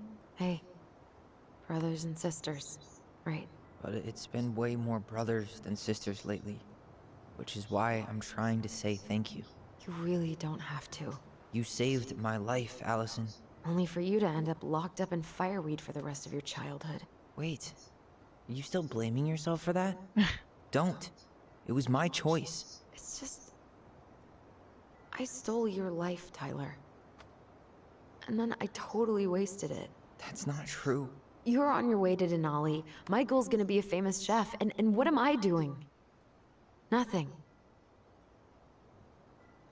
You needed time to heal. You were just dealing with what happened the way that you needed to, alright? As soon as we figure this shit out, we're gonna sell the house, and you're gonna go to Juneau. You're gonna kick ass. You make it sound so easy. No. We never had a shot at easy. But we always pull through, right? Yeah. You're right. Hey. Wherever Ranger Tyler ends up next, he better come down from the hills to visit us city folk every now and then. You hear? For sure. And anyway, that's not gonna be for a while. We've got time. Oh yeah, of course. We do. So I guess we know the story now, huh? Marianne was done with Delos, and Delos was done with her. Maybe she was too proud, but she worked so hard for so long, and when she reached the end of her rope, no one was there to help her. Not even Tessa or Eddie. And when she heard social services was coming, she Gave up. But killed her kids? Really? I don't know.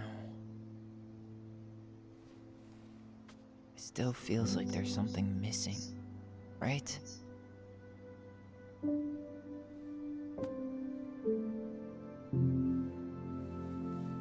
I feel like there is because Marianne, at least in the never memory, gonna understand what was going through her mind. I'll bet even she didn't.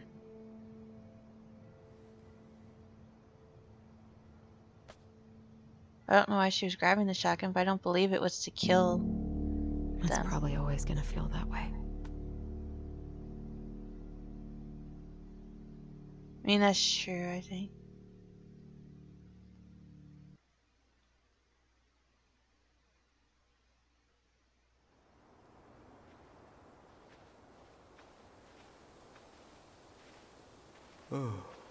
I'm gonna fall asleep the second I hit the couch.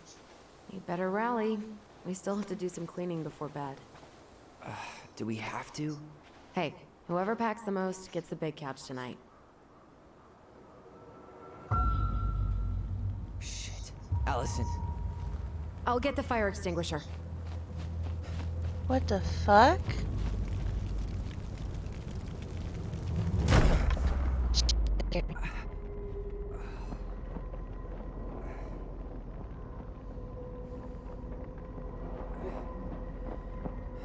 Who is that?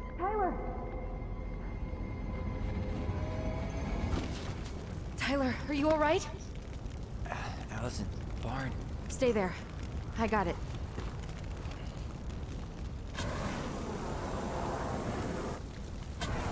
With the hood on it, kind of makes it appear to be like a mad hunter.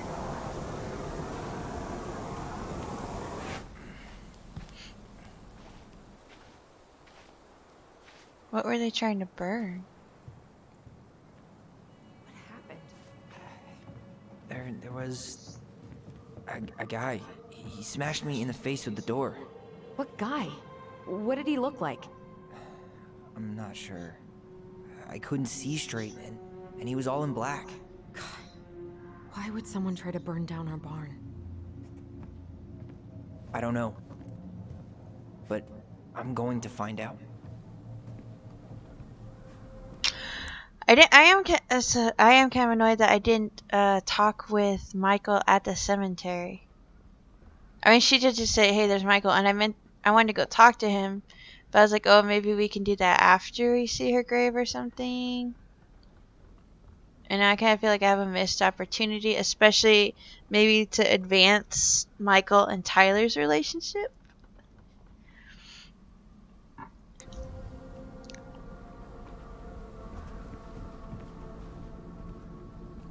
So, did Eddie teach you how to put out a fire? Nope. I taught myself. Did he really have to smash everything?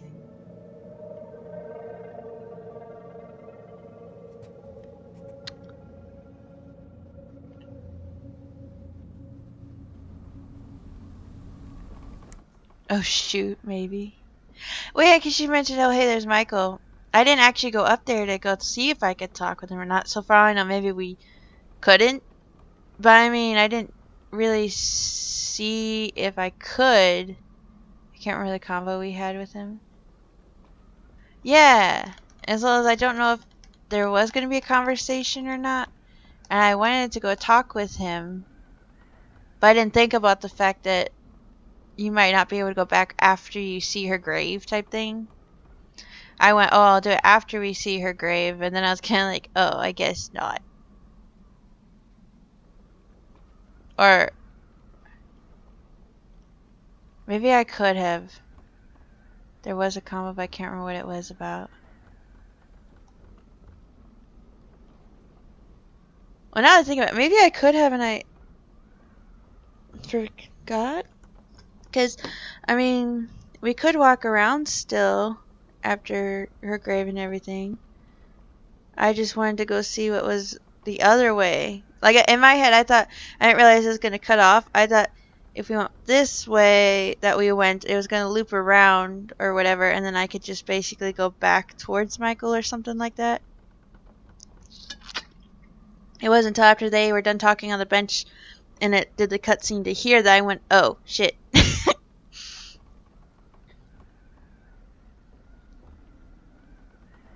It's not, I am a little worried about what I might have missed out with Michael to further any kind of relationship, whether it's Tyler and him or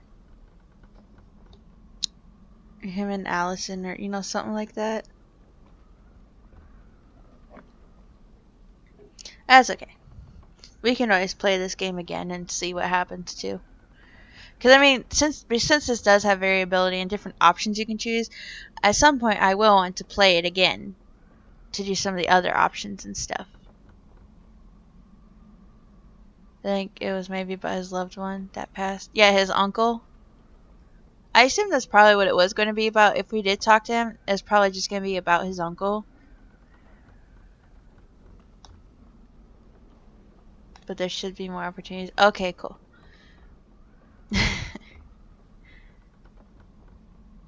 Cool.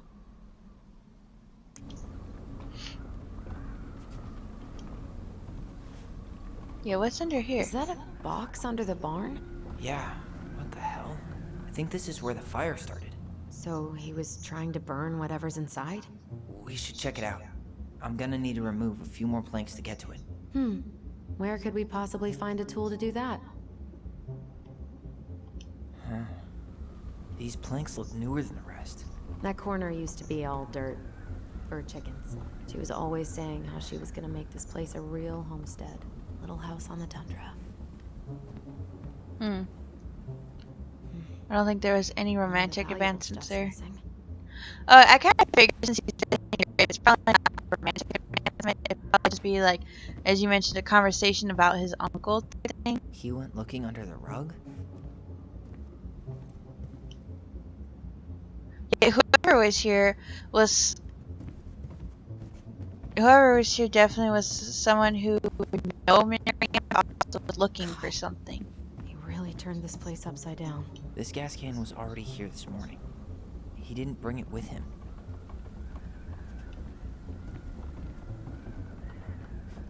Alright, so there's that tool.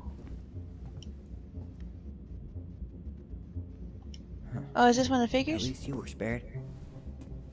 Yeah, looks like one of the figures. The moon hag, okay. Asshole even dumped the drawers.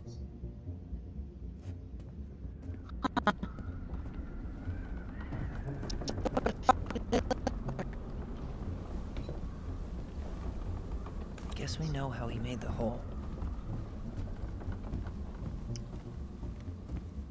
Well, at least he left us the junker. He went looking under the rug? No, I was trying to hit this one. Yeah, the remove one.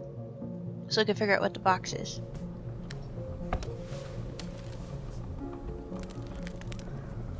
Let's step back. I'll be fine.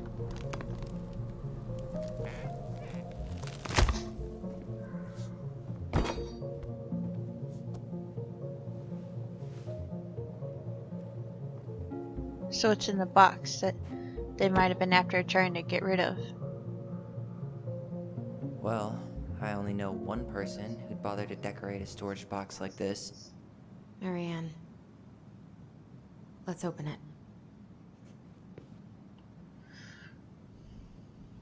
Let's look at the symbol. What's that there?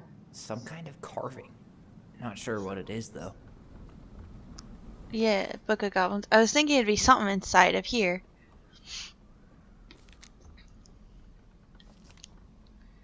Alright,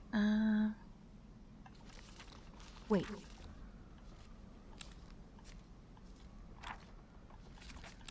Alright, so see.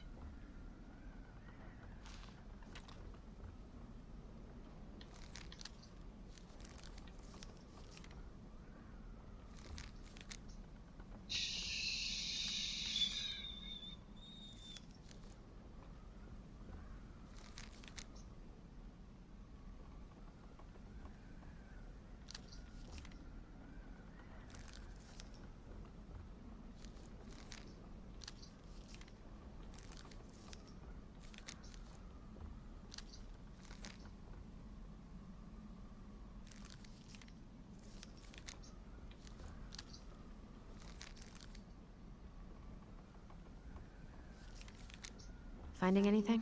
Just give me a sec. We wrote a shit ton of stories. Alright, let's see. There's Hey. a symbol. Doesn't that carving look like the secret keeper from the Book of Goblins? Secret Keeper, okay. Because it's kind of got like an eye. Secret Keeper.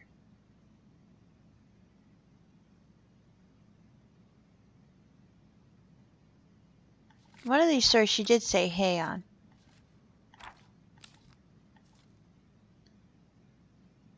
Oh, this one. I wasn't fully paying attention to the symbols above. I was looking at the drawings. I wasn't paying attention to above, the little markers. Okay, so the goblins earn their voice. Okay, yeah, because the symbol matches this. Okay. Alright. So the goblins earn their voice. Once upon a time, in the deep and ancient forest, the crafty goblin spied on the secret keeper as she made her rounds, gathering up secrets that the animals of the forest had for sale. "How," said the first goblin, "does she get people's secrets? Do you suppose she peels open their heads?" "Let's find out," said the second. And so the goblins watched the secret keeper. They watched her until the stalwart moose came to her, head hanging low. "It was my fault. I chose the uneven trail. I can't bear to remember." The secret keeper nodded and gazed into Stalwart Moose's eyes. Though the goblins couldn't hear anything, they knew she was speaking to the moose, for the secret keeper spoke in people's minds with the gift of the voice. After a few minutes, the Stalwart Moose blinked. "I feel lighter," said Moose. "Did I just give you something?" The secret keeper nodded, handing him a coin. The stalwart moose nodded and plodded along down the trail. He spied the goblins hiding in the woods and narrowed his eyes, for he knew the goblins were often up to mischief. The two goblins whistled innocently and Moose was forced to carry on because they were not doing anything obviously bad. I need to know what the secret was, said one of the goblins. Let's go buy it. So the goblins approached the secret keeper before she could stow away Moose's secret. We want to buy Moose's secret.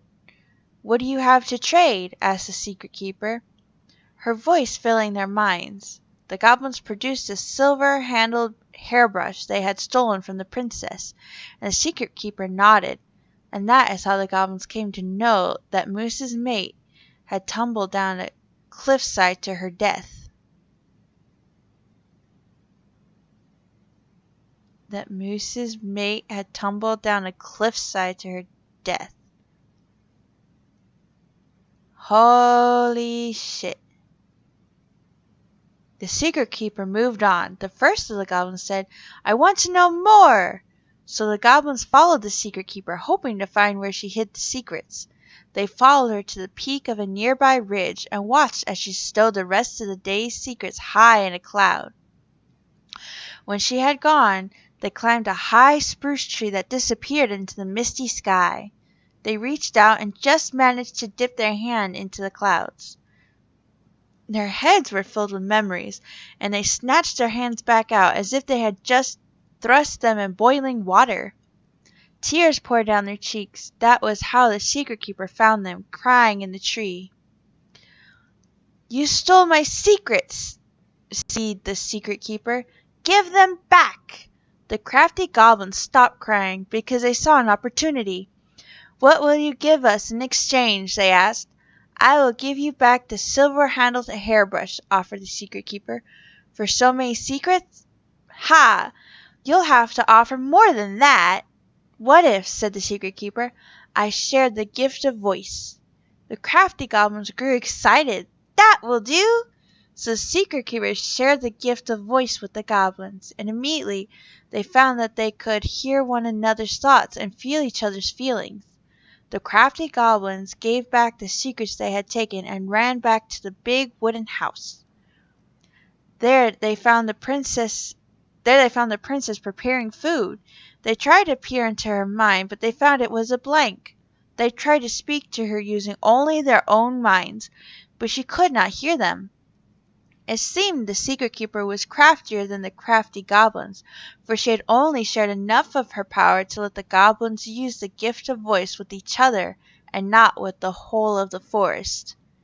And that is how the goblins stole the gift of voice from the secret keeper, but why they could only use it with each other.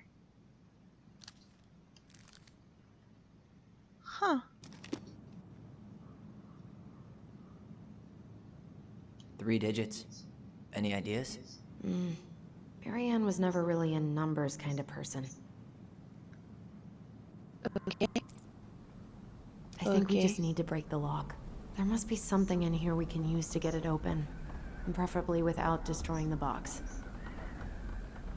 Unless there's a way to find the numbers somehow? I know she wasn't a numbers person.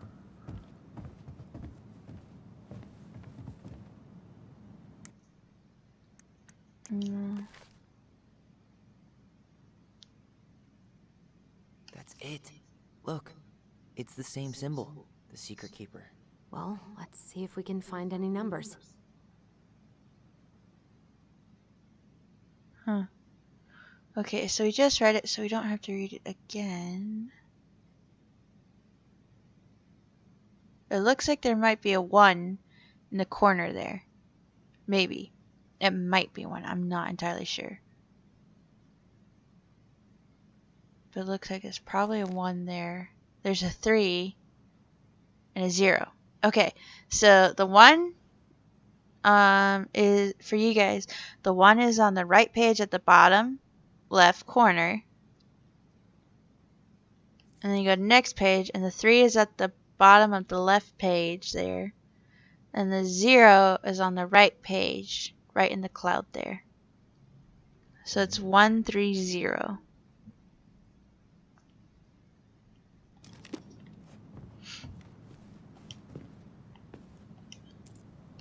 One, 3, 0. That did it.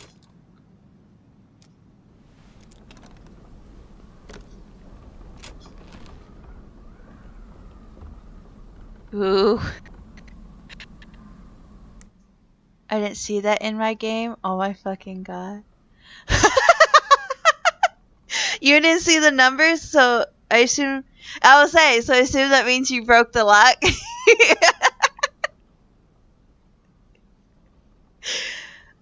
Well, then you get to see a different approach, and that means you get to know where the numbers are too.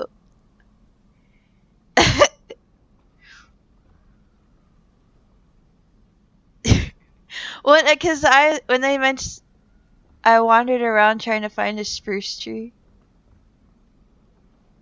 Oh, okay. I could see that, yeah. Well, I had two theories. The first one was that the numbers might be hinted at in the story. I didn't think about that they might be in the drawings. I was thinking like in the wording. It wasn't until Tyler mentioned, however, he said that I went, oh, it might be in the drawings then. My second option that I was thinking of was to just look around, like just find items and see if there are any numbers on it. That's insane. I tried that too. I read through it again. Wow. Yeah, because I was literally about to. I was like, okay, well, I'll just like skim it or something and see if there's anything that references numbers. But I was already like, I don't remember anything about numbers in it, unless we're going off of maybe memories or something like that. Can't believe it was right there.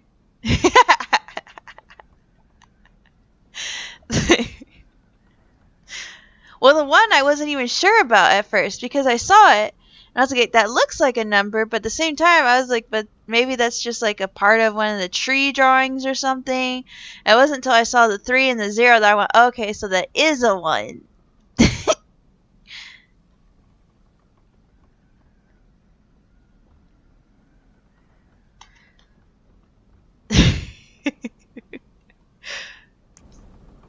Okay, and so now we just got papers. I don't know if it would change anything for you though. I mean, like the difference between unlocking it and breaking it. I don't know if it necessarily changes anything, just giving you different ways to get into it. Very smart, good job. Wait, thank you. No, not really. Yeah, I was like, I don't think it really matters how you open it. I assume it's just like options. Like you have the option to try and find the numbers, or you have the option to break it open. Just drove me crazy. I bet it would though if you're trying to find it and you're like, okay, what the fuck? Yeah, because that would have been me, by the way. If I didn't find them right away, and if I had ended up looking around everywhere, like you would have done, then yeah, I would eventually been like, yeah, no, I'm breaking this shit. Guessing she didn't know how much of an ass he'd turn out to be. Dear Marianne, I need to see you again. I know how that sounds, and I don't want you to think I chase after all the new girls in Delos Crossing. I've always taken my vows seriously. Something changed when I met you. When we're together, I feel like I'm doing 80 down the highway with my lights off, and I never want to stop. I know it isn't right, and we both have a lot to lose, but I need to be with you again. I hope you feel the same.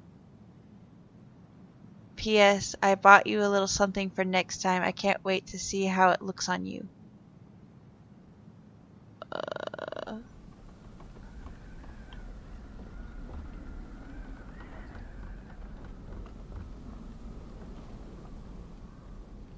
Where did he even come from? I didn't notice any cars on the way in. He bailed behind the barn. After that, your guess is as good as mine. Fuck. That's rough. Marianne, I'm sorry you're in. Tried to push Marianne to get an abortion, even though she wanted to keep us. Marianne, I'm sorry you're in this situation. I know you feel you make a great mother, and I don't doubt you will someday, but right now we have to be sure we don't ruin 3 lives. My marriage hasn't been happy for some time, but she doesn't deserve this. But But mostly I'm worried about you. People here talk, and I don't want you to have to go through that. I know money has been tight, but I'll do what I can to help you do the right thing. Just let me know how much you need. I love how there's the assumption. I mean that, oh, I know you'd feel you'd make a great mother, but right now we don't. But right now we have to be Did sure he we have to don't ruin throw 3 everything on lives. the ground? And just the assumption that she's going to go along with it and just ask for the money.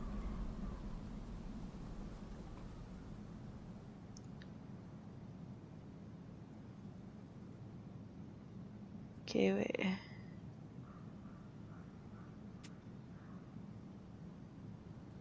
Fuck. Wait. That's rough. Okay, so it is 2 different guys though. So one is Sam. I assume I should say. Even though I she wanted to keep assume us. one is Sam and the other one is someone different.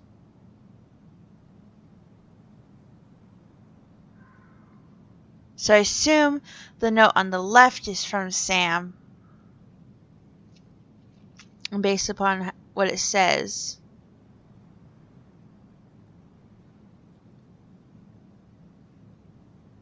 I assume. I'm not 100% on that, honestly.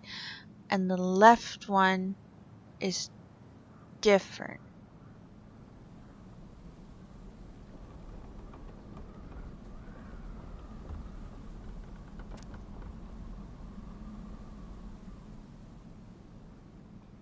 I wonder who it is, though. Where did he even come from? I didn't notice any cars on the way in. He bailed behind the barn. After I mean, that, obviously, your guess is as good as mine. it's Should be someone easy to see where he here, went but I because of the mean... snow, right? Unless, you know, he was wearing hover shoes.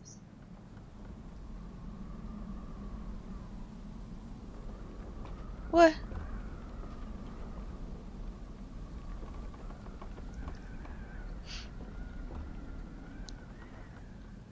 Yeah, and of course they don't have names on them.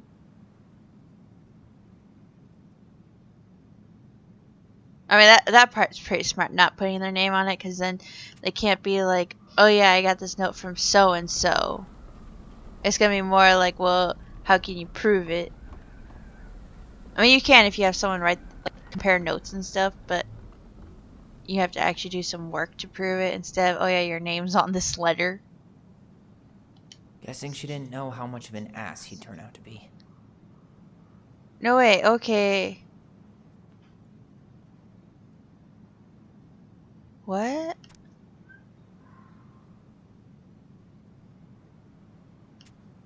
How much of an ass he turned out to be? Hi, love. You okay?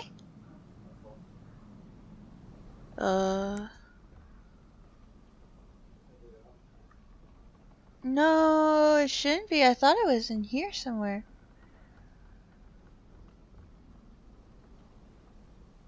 Okay, I will say I literally just saw it today. Or last night at least.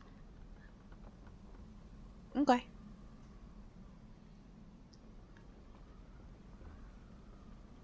Still thinking she got with Sam, huh? Not necessarily anymore. No, I don't know. I mean, yes and no. Tajin on everything. What does that mean, Tajin? Tajin on everything? No, I mean, like, part of me is like, yes, still with Sam, but no. But then no, because, like, when I read this note, at first I was like, oh, this one should be Sam. But then I'm, like, reading it, I'm like, but that doesn't really sound like Sam.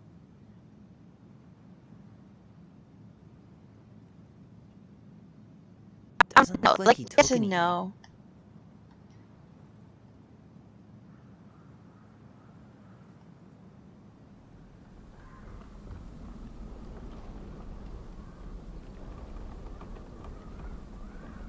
I don't know, because I don't, some of it sounds like something Sam could say. It's mainly the end part that I'm kind of like, eh.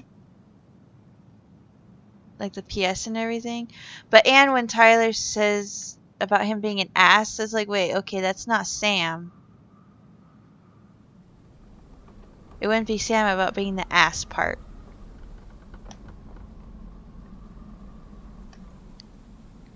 Tajin is a seasoning. How did I not know Where did this? he even come from? I didn't notice any cars on the way in. He bailed behind the barn. After that, your guess is as good as mine. Yeah, Should be because so easy like to see where he went when you because of click Guessing this she didn't one, know how much of an ass he'd turn out to be. yeah, I guess you didn't know how much of an ass he turned out to be. I don't feel like that's Sam though.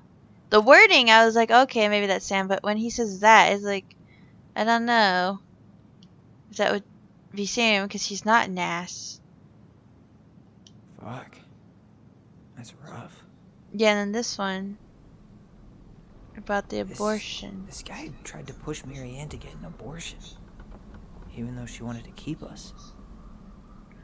It is deliciousness. It's life. What? It's life, really. I want to look it up now, just to see if I recognize it or not.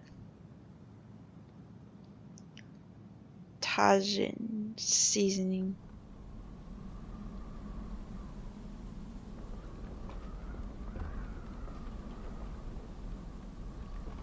Huh.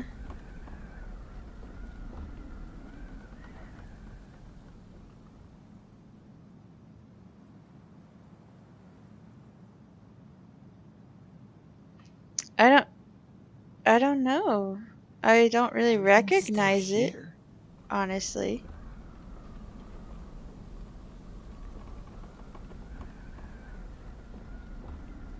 Mexicans use it on everything. That explains why it's life for you. I mean, I love you.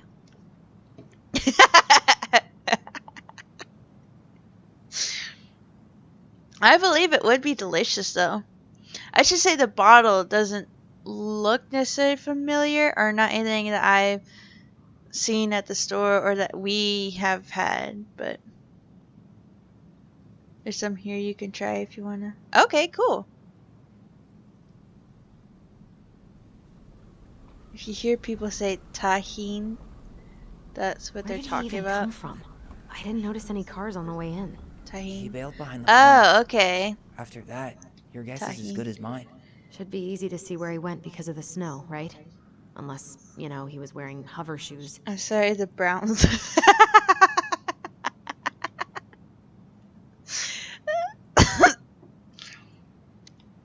It sounds like a good seasoning, though. I'm sure I've had it. The bottle does not look familiar to Guessing she me. didn't know how much of an ass he'd turn out to be. Okay, wait. So I don't know. The way Tyler says it is like he knows who it is, and so then it makes me feel like I should know who it is.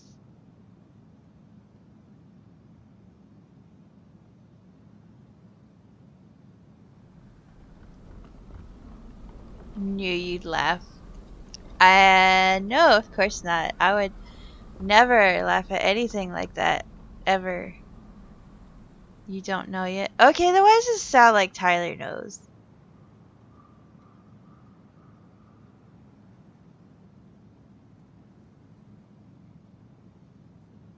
Turned over every stone, huh? He was on the hunt for something. I don't know. I don't know who any of these are. I really don't feel like they're Sam, though.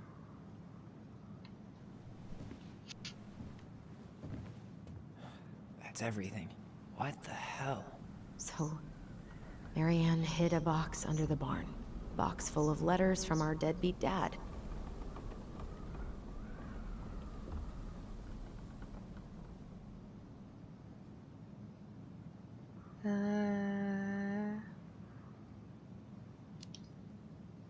It's pretty clear what happened.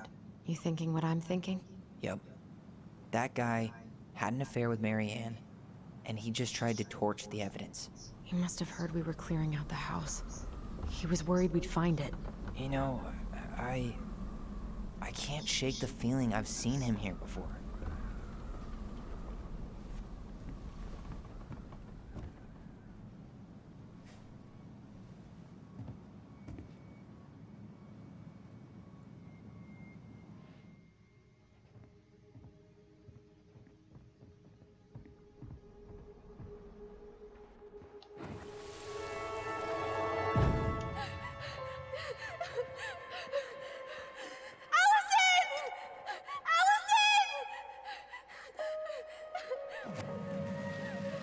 Why are we seeing this? I don't know about you, but I haven't forgotten anything about that night. I would have said the same thing, but something felt different. I need to see the rest. But you know what happens down there. That's the thing. I'm not sure I do. All right, let's go. Okay, yeah, so she was crying, obviously. Here and out. Don't know, I think he's just saying he sounds like an ass. Yeah, that's what I kind of assume. Especially since you said you don't know yet. Then I'm like, okay, then I assume he's just going off of the wording. Not necessarily that he knows. I still feel like it's two different people, though, because the handwriting looked different to me. Because it's from their deadbeat dad. No shit.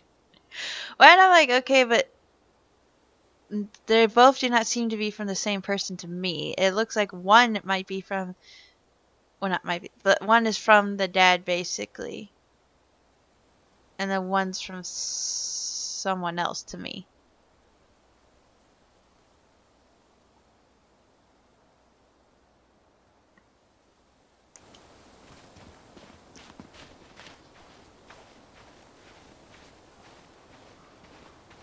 They're twins? No, I know they're twins. I mean, I'm not saying that they have different dad. I mean, like, the letters to me are from two different people. Meaning just handwriting style wise. To me, it looked like they're two different letters.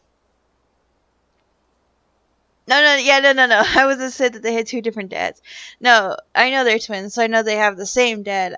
I meant more like the letters because the handwriting and everything to me sound like they're from two different, like each letter is from a different person, not, one person.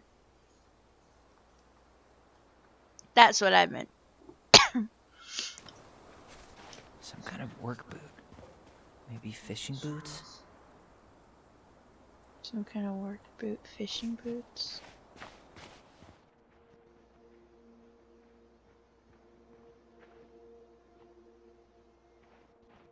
This is where I tripped.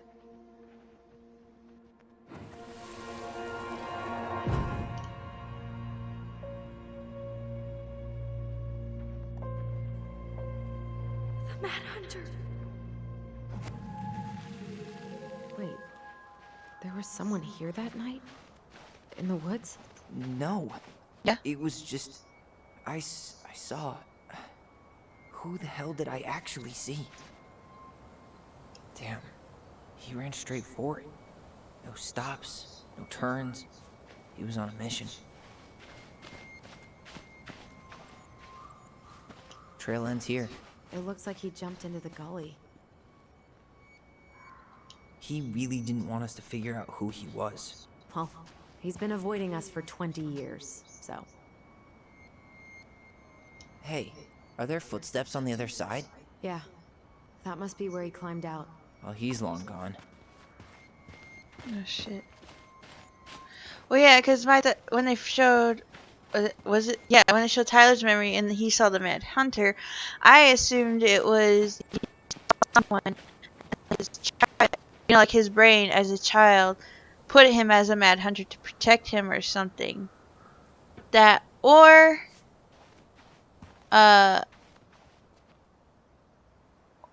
as like a, I don't know if I want to say hallucination, imagination more is what I'm thinking. Hi, Makazi. How are you, sweetie? Do you remember anything about his face? I couldn't see it. He had a hood on.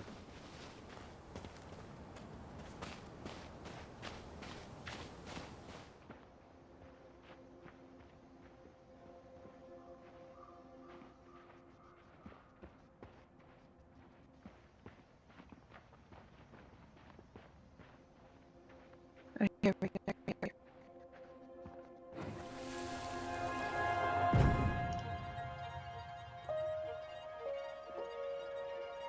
Was there someone over there? The Mad Hunter. What? No. That was the Mad Hunter. What? What are you talking about? That night, I thought I saw the Mad Hunter in the woods, but I guess it was just some asshole. Some asshole who just fucking stood there and watched while our mother chased me with a shotgun. Do you think it was the same guy? Maybe. I mean, it had to be him, right? They were wearing the same fishing gear. Yeah, unless everyone who wants to mess with us is coordinating outfits. And wait, he was here once before, wasn't he? A few days before Marianne died? Maybe? Hold on. Do you feel that?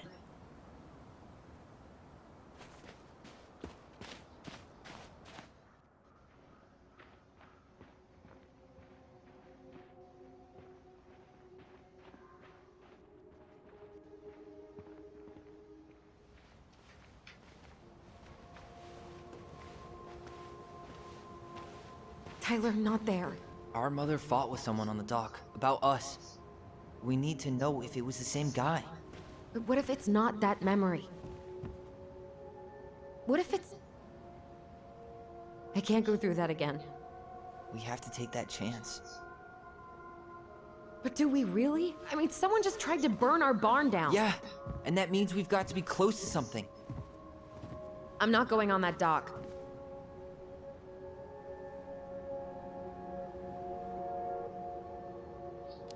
Just one more time. Just one more time, please. There's always just one more. Every time it seems like we're done with this, something new pops up. What if this is the only chance to figure out who our father is? Then we go on living our lives without him, just like we always have. Come on, we need to know the truth. For her. What if I don't want to know the truth, huh? Did you ever consider that? No. You just push and push and... You have to take responsibility for your part in Marianne's death. What? How can you say that to me? I didn't. But I did, right?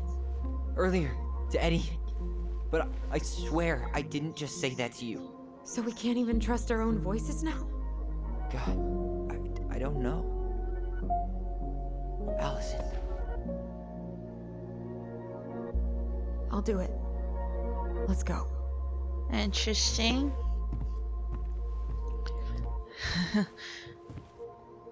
Even I was like,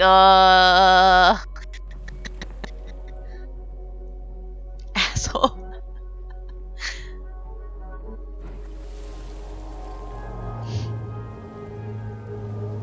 We can do it.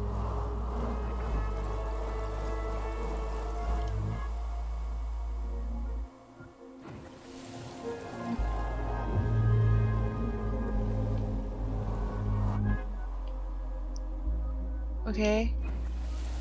What?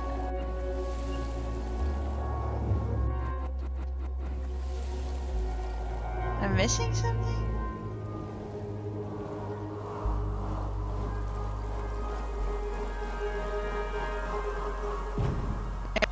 There we go. There we go.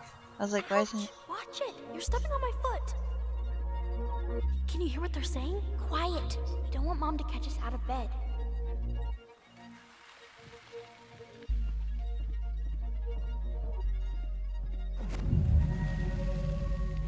I told you that would happen. We almost had it, though. That was us watching Marianne fight with that guy.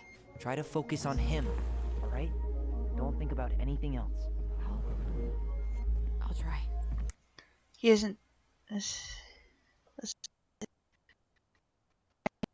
Go to Judy's so she didn't have to take the fall. He isn't totally wrong with that either. Personally, I think she should take some responsibility too. No, I fully agree with that. I mean, it's more one of those, like, just the way he said, it's like threw me off for a moment when he said it. But no, I don't disagree either. Because to me, they're in it together type thing. So, like, she did stab her mom, but then he took the fall for it, so she wouldn't go to juvie. But that doesn't mean that she isn't a part of it or she's fully innocent or anything either.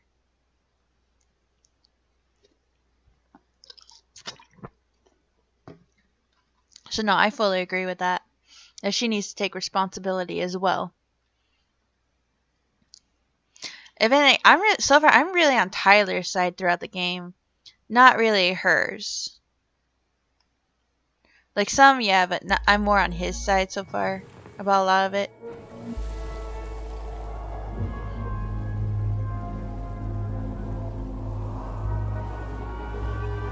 Agreed. Yeah. So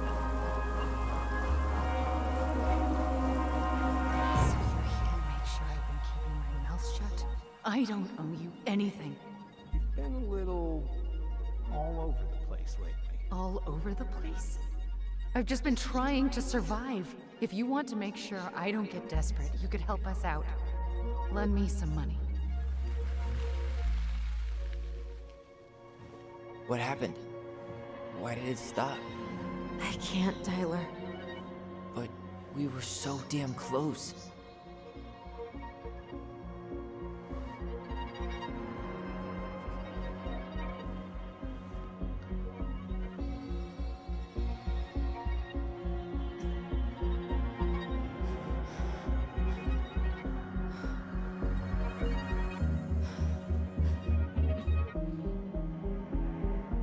I'm sorry. But I'm done. That's it? You're just giving up, just like that. But they were so close. We owe her. Marianne is gone, Tyler. And nothing we do is gonna change that. Don't go, please. You can't keep running from this alley, or it's only gonna get worse. I agree with that. You're gonna have to face it eventually. Whether you do it now or later.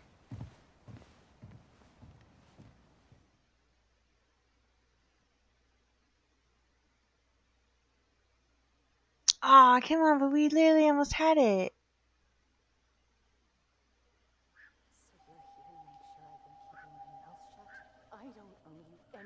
Ouch! Watch it! You're stepping on my foot! Here we go. Can you hear what they're saying? Quiet! We don't want Mom to catch us out of bed.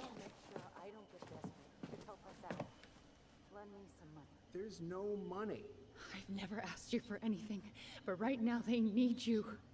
It's not gonna happen. I've got everything I need to nail your ass in that barn.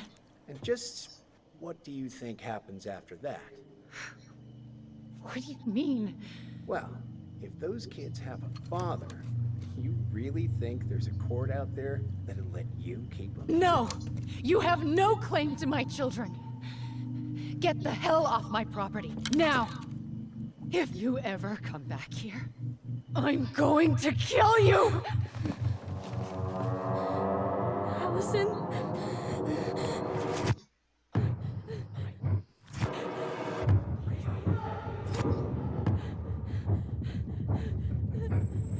I'm going to kill you. No. No, no. I'm going to kill you.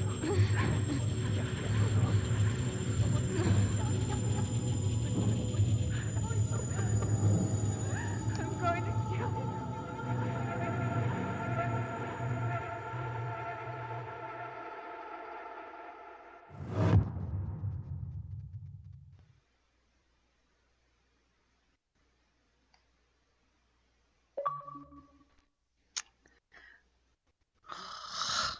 Okay, so we finished chapter 2. I knew that was going to be the end of chapter 2 as well. When we were getting near the memory there, I was like, this is going to be the damn end of chapter 2. Dang.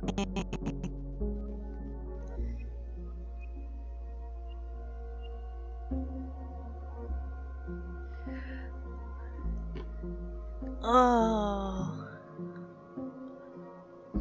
But I want to know so much more. Dang it. And, you know, when you hear his voice, and part of me's like, oh, should I be, like, recognizing his voice or not?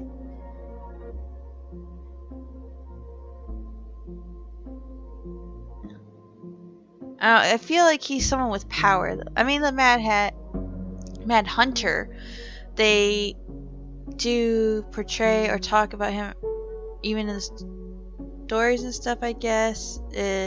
Sounds like he would be someone with high power. So I feel like the guy actually does have some kind of power.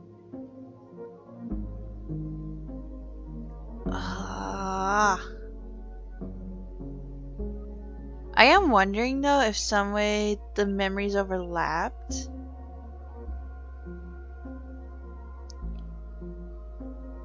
I mean, like for Allison, where she kept thinking, or where she had the stuck in her head about "I will kill you" thing. I'm wondering if that might have overlapped with some of her memory on the dock or something, or if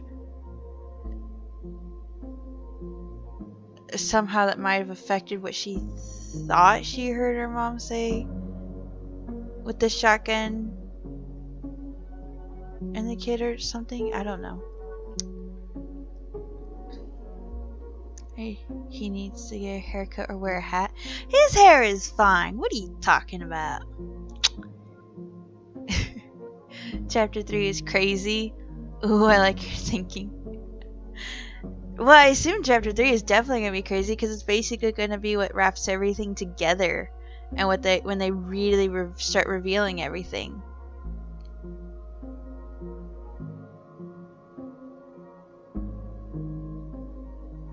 I mean, so it makes sense why he was in the barn then, because she specifically said, I have the evidence in the barn, so it makes sense why he's going through it. I am curious why he kind of waited 10 years later. The only thing that would make sense to me is, I'm not 100% sure about this part, but the only thing that would kind of make sense to me is if it was Tom or something, because if he was running for election and everything, then you wouldn't want that kind of thing out there. I'm not 100% on the Tom one though. I'm more thinking like if they waited 10 years, and to me, it'd either be trying to make sure that they don't find out, or that something in their life has come up, like with Tom and the mayor thing, where having that kind of information out could hurt you. Especially with the kids there, if they're selling the place, getting rid of things, and they would come across it and could use it against them.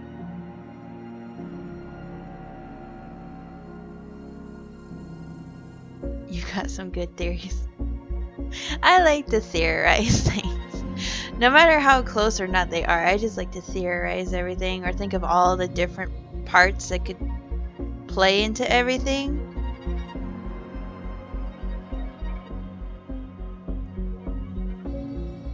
I do feel like somehow Allison's memory, where it showed how much it affected her.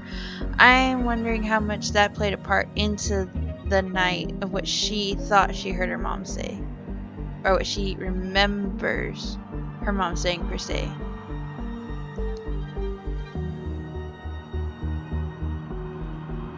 They did say that was the same day, didn't it?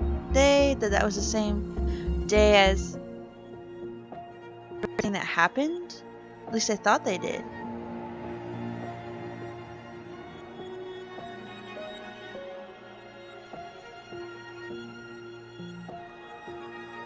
I was thinking it because she was wearing the same. The mom at least was wearing the same outfit. The kids I couldn't remember or not. I'm pretty sure it was the same day. I thought it was. I thought they said that, or just like a couple days before. Yeah, I couldn't remember. That's what I was trying to remember. I was like, I know we literally just played it, but I was like, did they say it was like a few days before, or the same day as that event?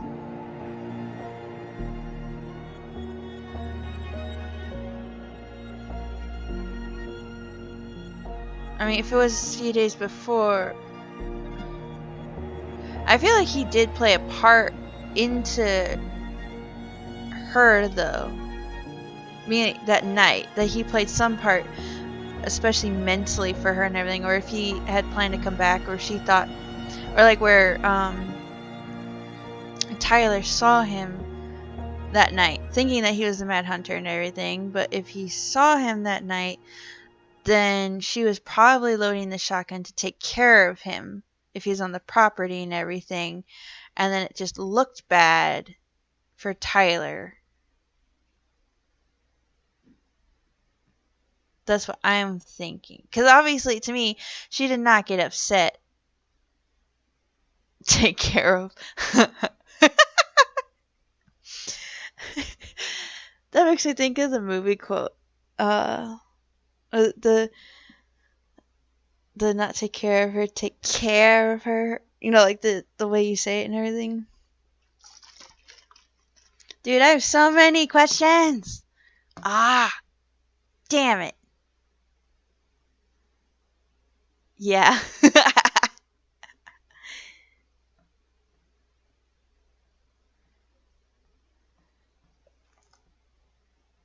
I have so many questions. I mean, yes, I have a shit ton of theories, but I have so many more questions and answers I want.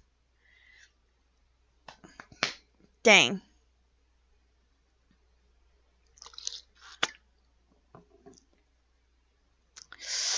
Okay.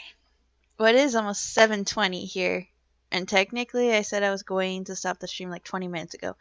But when I realized how close we were to the end of chapter 2, I was like, nah, fuck it. We're just gonna finish chapter 2. So then we'll finish chapter 3, more than likely on Wednesday, I believe. Ooh, let's see. Yeah. Tyler and Allison. Tyler felt Allison discarded his feelings when choosing her memory at the house. 57% chose Tyler's memory. 43% chose Allison's memory. Yeah. I wasn't sure about that.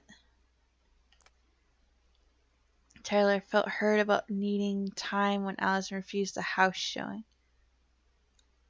Oh, 35% accepted the appointment. 65% refused the appointment. Allison felt hopeful about becoming a family when Tyler forgave Eddie. 82% forgave Eddie. 18% didn't forgive Eddie.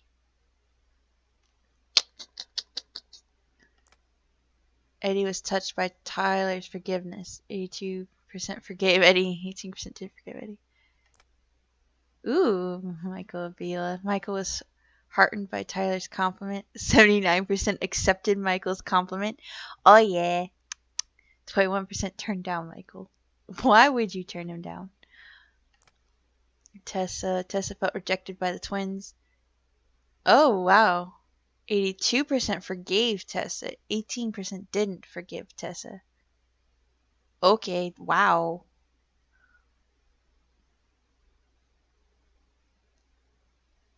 Huh. I did not expect 82% and 18% difference there.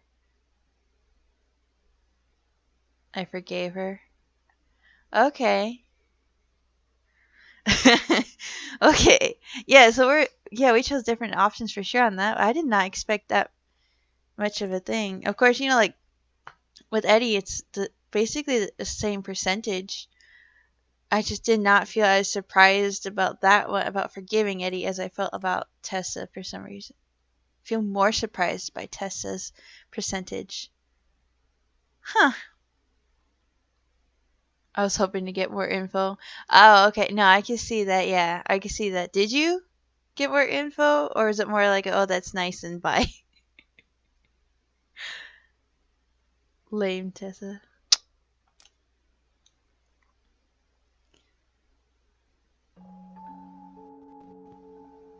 Oh. No, I don't want to continue chapter 3 yet. Go away. I don't want to continue chapter 3 yet. Or I assumed that's what it was going to do. I assumed it was about to continue it. Hopefully I didn't just like skip whatever fucking ending. Plus, I didn't think she'd say she accepted Tyler, so I was shocked when she did. Yeah, no, that's the only reason I was debating forgiving her, honestly, was because she was saying she was going to accept Tyler, and I was like, oh, yeah, because I didn't expect that turn of events either. I was like, oh, damn, because I was expecting her to be like, yeah, sorry. I really liked how she worded it, though. I thought how she worded it was really nice. I don't think so, maybe in the resolution, but she doesn't give any more important info. Okay. Yeah, I didn't think that she was going to provide any more info. I didn't think about that at all when I chose my decision. That's interesting, though.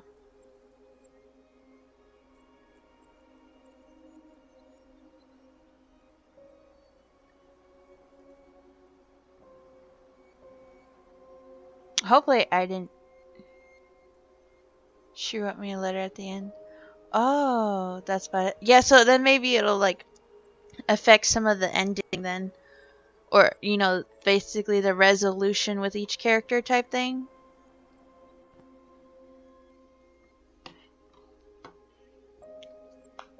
But yeah. So more than likely Wednesday will continue Tell Me Why. Because tomorrow we have the game with Joel. And Friday we have the game with Joel. So if you don't get a letter with an update of her life afterwards, it may have changed that where she doesn't update you on her life. I could see that. Yeah. Yeah, like, because if you didn't really forgive her and everything, then yeah, I wouldn't imagine she'd send you a letter. Or if she does send you a letter, it would probably be something different. So maybe not so much an update on her life afterwards. Maybe it's more of a follow up for forgiveness or something like that, I'd imagine, if there was a letter. So yeah, we'll definitely have to see then if that changes the ending with her. I assume it will. Okay, but yeah. Yeah, so it's about 7:22. So yeah, we're going to end this stream now. So then I can eat and get ready. And then at 8, I'll be joining Brittany in her stream to play Fall Guys. That's the plan. So go check out Seemingly Tainted. So for us, it is 7:23 Central Time. She will go live at 8 p.m. Central Time. So literally in just like 35 minutes ish. So come join us over there. Tomorrow, Joel and I are going to play together, and then more than likely we'll continue Tell Me Why Wednesday because I really want to see what happens. Woohoo. So yeah. So thank you guys for coming to watch. I appreciate I don't